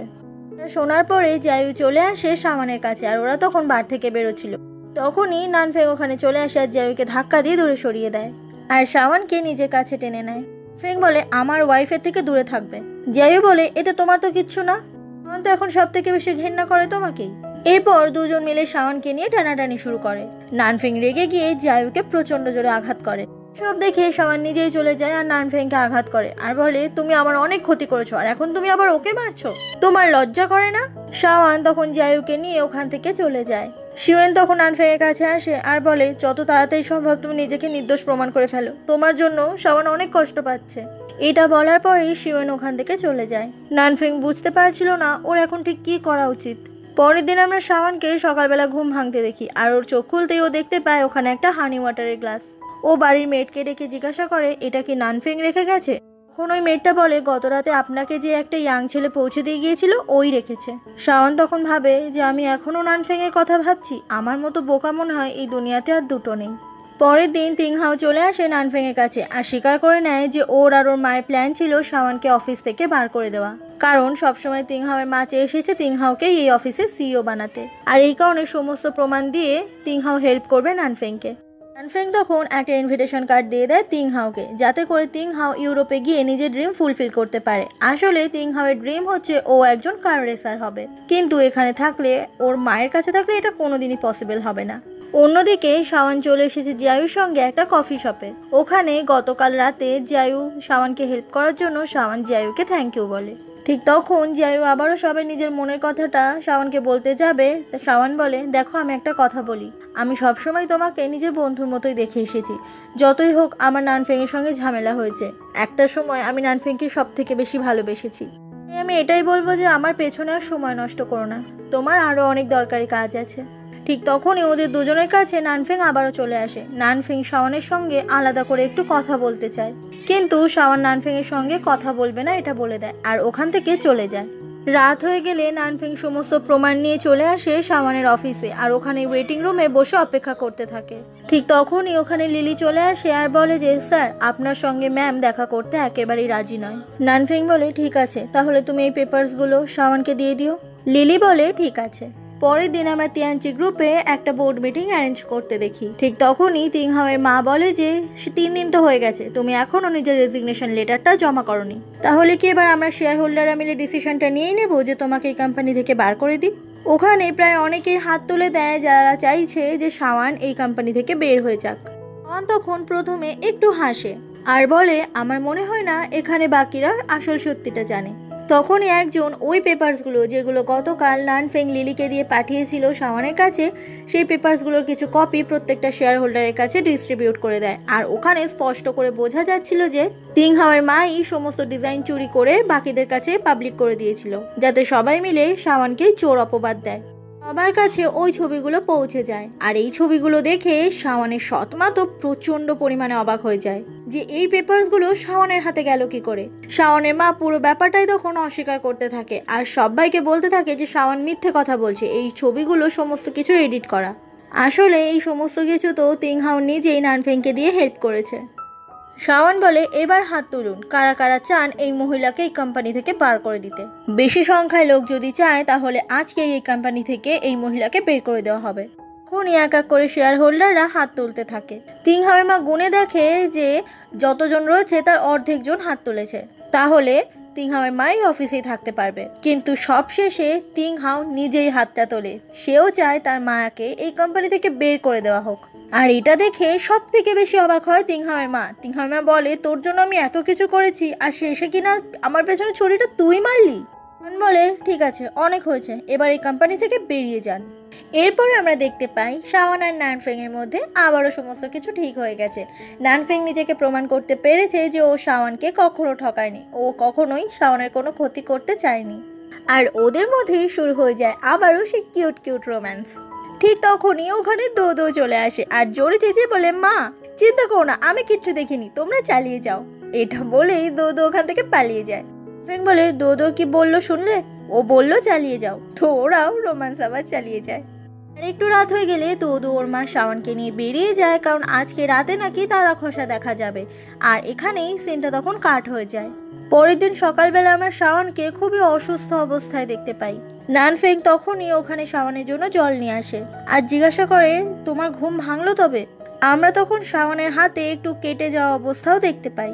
নানফেং বলে, এবার বলো তো গত রাতে কি হয়েছিল? শাওন বলে, দোদো ঠিক আছে তো? নানফেং বলে, ও একেবারেই ঠিক আছে।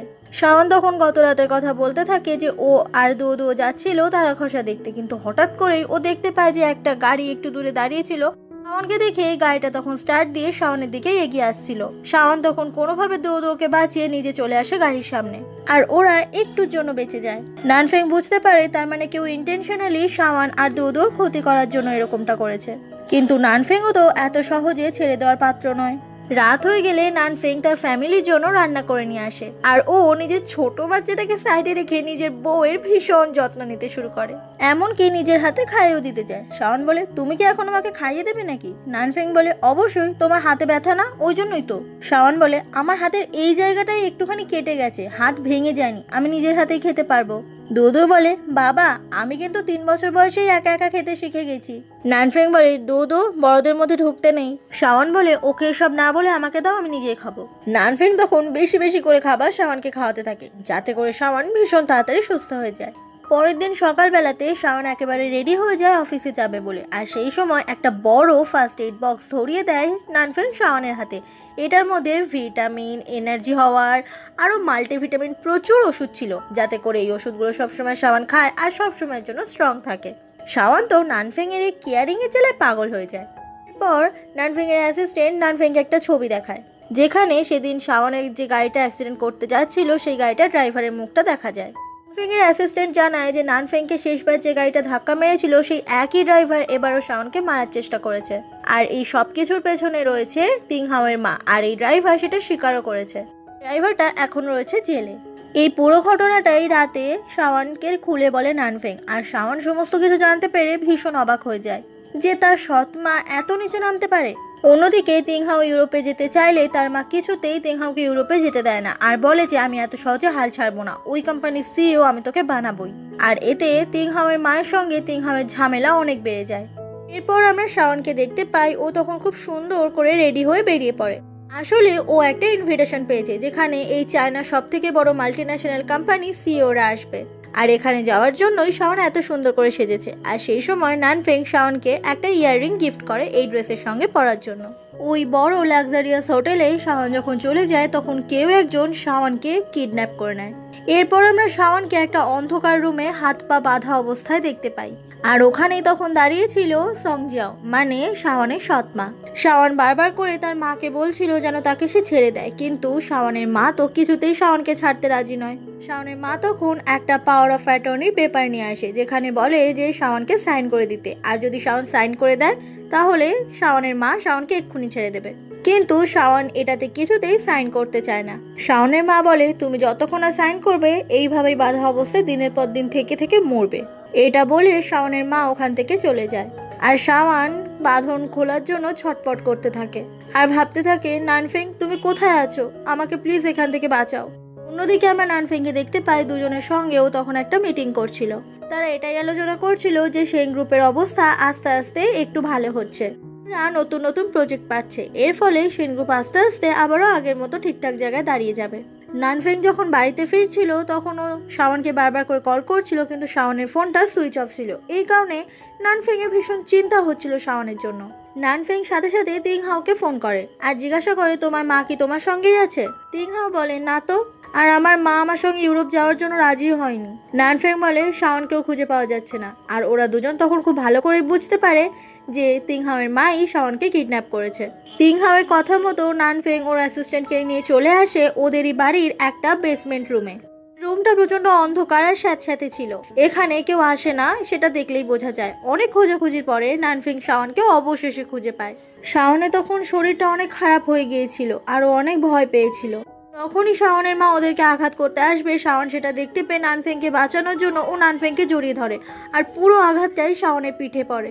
নানফেংয়ের অ্যাসিস্ট্যান্ট এসে তখন শাওনের মাকে পাকড়াও করে ধরে। মানে মা বলে আমি তোকে কিছুতেই ছেড়ে দেবো না। পরের দিন আমরা শাওনকে দেখতে পাই, ও তখন নিজের বাড়িতেই ছিল আর ওর পাশে বসেছিল নানফেং। হঠাৎ করেই নানফেংকে দেখে শাওন প্রচন্ড ভয় পেয়ে যায় আর জিজ্ঞাসা করে, আপনি কে? আমার থেকে দূরে থাকুন। দেখে নানফেং একেবারে অবাক হয়ে যায় আর জিজ্ঞাসা করে, আমি তোমার হাজবেন্ড, তুমি আমাকে চিনতে পারছো না? শাওন বলে, আমি তোমাকে চিনতে পারছি না, তুমি এখানে কেন? নানফেং বলে, আমরা ফ্যামিলি, আমরা একসঙ্গে থাকি। কিন্তু শাওন নানফেং এর কোনো কথাই মানতে চায় না আর বলে, আমি পুলিশকে এক্ষুনি কল করব, আপনি যদি এক্ষুনি এখান থেকে না বেরিয়ে যান। নানফেং বলে, আরে আরে আমি খারাপ মানুষ নই। শাওন তখন নানফেংকে পেটানো শুরু করে। নানফেং আর কোনো উপায় না পেয়ে বেচারা ওখান থেকে চলেই যায়। তখন শাওনের ইশারা দেখে আমরা বুঝতে পারি শাওন টোটালি নাটক করছে। এরপর শাওন চলে যায় শিওনের সঙ্গে দেখা করতে। শিওন বলে, তুই তো দারুণ আইডিয়া বার করেছিস, তুই এখন স্মৃতিশক্তি হারিয়ে যাওয়ার নাটক করছিস। শাওন বলে, আমি ওকে বোঝাতে চাই যে ও যখন আমাকে চিনতে পারছিল না তখন আমার ঠিক কতটা কষ্ট হয়েছিল। এইসব শুনে শিওন তখন মুখ চেপে হাসতে থাকে। শাওন বলে, আমার ওই সময় যে দিন কাটছিল সেটা একমাত্র আমিই জানি।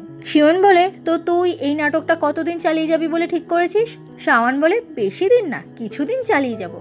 আর এই নাটকটা শেষ করার সময় আমি ওকে সব থেকে বড় সারপ্রাইজটা দেবো। শিওন জিজ্ঞাসা করে, কি সারপ্রাইজ? সারপ্রাইজের কথাটা শাওন তখন শিওনের কানে কানে বলে। এভাবেই বেশ কিছুদিন কেটে যায়। শাওন নিজের বাড়িতে বসে তখন মুভি দেখছিল। নানফেং শাওনের পাশে এসে বসলে শাওন নানফেংকে দূরে সরে যেতে বলে। নানফেং বলে, কিন্তু আমরা তো হাজব্যান্ড ওয়াইফ। শাওন বলে, ওসব আমার কিছু মনে নেই, আপনি এখন একদম অচেনা একটা মানুষ আমার কাছে। এই সমস্ত কথা শুনে নানফেং এর মন ভীষণ খারাপ হয়ে যায় আর আবারও শাওনের পাশে বসে পড়ে আর বলে, আমি তোমাকে কিছু বলতে চাই। কিন্তু শাওন সেটা শুনতে চায় না। আর নানফেংকে এরকম গোমরা মুখ দেখে শাওন বেশ মজা পায়। এরপরে আমরা নানফেংকে অফিসে মন মরা হয়ে বসে থাকতে দেখি। ঠিক তখনই ওর অ্যাসিস্ট্যান্ট চলে আসে। নানফেং তখন ওর অ্যাসিস্ট্যান্টের কাছে জিজ্ঞাসা করে যে একটা মেয়ে থেকে নতুন করে প্রেমও কিভাবে পাবে, মানে একটা মেয়েকেও পটাবে কি করে, কারণ এর আগেও কোনোদিনও কোনো মেয়েকে পটায়নি। কিন্তু বেচারা অ্যাসিস্ট্যান্ট এসব প্রেম ভালোবাসার চক্করে কোনো এক্সপিরিয়েন্স নেই। নানফেং তো ওর অ্যাসিস্ট্যান্টের ওপরই খেপে যায়। নানফেং এরপর বাধ্য হয় শিওনকে ফোন করতে। শিওনকে সমস্ত কথা শেয়ার করলে শিওন বলে, চিন্তা করো না, তুমি যেরকম একদিন আস্তে আস্তে ঠিকই শাওনকে ভালোবেসেছিলে, শাওনও হয়তো তোমাকে আস্তে আস্তে ঠিক ভালোবাসবে। চাপ নিও না, আমি তোমাদের ভালোবাসা হওয়ানোর জন্য হেল্প করব। আমি যেদিন বলবো সেদিন ওই টাইমে রেডি হয়ে চলে এসো। এতে করে তো নানফেং ভীষণ খুশি হয়ে যায়। শাওনের বলা অ্যাড্রেসে নানফেং তখন একেবারে রেডি হয়ে চলে আসে। সেখানে এসে দূরে তাকাতেই নানফেং দেখতে পায় যে একটু দূরেই শাওন একেবারে কোণের বেশে দাঁড়িয়ে আছে। আসলে এটাই ছিল শাওনের প্ল্যান। প্রথম বিয়েটা তো যাচ্ছে তাইভাবে হয়েছিল আর দ্বিতীয় বিয়েটা তো হয়নি, তাই শাওন আর নানফেং যাতে ভালো করে একটা বিয়ে করতে পারে এটাই ছিল শাওনের প্ল্যান। নানফেং তো শাওনকে এইভাবে দেখে ভীষণ খুশি হয়ে যায়। নানফেং শাওনের কাছে চলে আসে আর বলে, তুমি তাহলে এতদিন ধরে এসব প্ল্যান করেছিলে আর আমার সঙ্গে নাটক করেছিলে? শাওন বলে, তুমি খুশি হওনি? নানফেং বলে, তুমি জানো আমি কত কষ্ট পেয়েছিলাম যখন আমি দেখেছিলাম তুমি আমাকে চিনতে পারছো না। শাওন নানফেং এর হাতটা ধরে অনেক ইমোশনাল হয়ে যায় আর বলে, আমি তোমাকে চিনতে পারবো না এরকম দিন কখনো আসবে না। আমি তো শুধুমাত্র তোমাকে এই সারপ্রাইজটা দেওয়ার জন্যই নাটক করেছিলাম। আমি তোমাকে প্রমিস করছি এই হাতটা আমি কোনোদিনও ছাড়বো না, আমি সারা জীবন তোমার পাশে থাকবো। নানফেং তখন নিজের আংটি দিয়ে শাওনকে প্রপোজ করে আর বলে, আমি তোমার সঙ্গে সারা জীবন থাকতে চাই, তুমি কি আমাকে এক্ষুনি বিয়ে করবে? শাওন তো এক কথায় রাজি আর তারপর নানফেং নিজের হাতে আংটিটা শাওনকে পরিয়ে দেয়। এটা দেখে শাওন অনেক ইমোশনাল হয়ে যায়, কারণ সেই কলেজ লাইফ থেকে শাওন নানফেংকে ভালোবেসে এসেছে, কিন্তু আজ অব্দি নানফেং এর সঙ্গে ও মনের মতো একটা বিয়ে করতে পারলো না। আর আজকে ওই দিনটাই হচ্ছে যেদিন সমস্ত বাধা অতিক্রম করে ওরা আবারও একে অপরকে বিয়ে করতে চলেছে। আর আজকে ওরা দুজন দুজনকে ভীষণ ভালোবাসে, ওদের দুজনের মধ্যে কোনো ভুল বোঝাবুঝি নেই। পাগলের মতো কাঁদতে থাকে কারণ আজকে ও নানফেংকে পেয়েছে আর এটা ওর আনন্দের জল, নানফেংকে পাওয়ার আনন্দ। ওদের বিয়েতে মাত্র 4 জন গেস্ট ছিল, সেটা হচ্ছে শিওন আর তার ছেলে আর দুদু আর নানফেং এর অ্যাসিস্ট্যান্ট। আর তারপরেই ওরা একে অপরকে কিস করে। আর এখানে আজকে এই কিউট গল্পটা শেষ হয়ে যায়।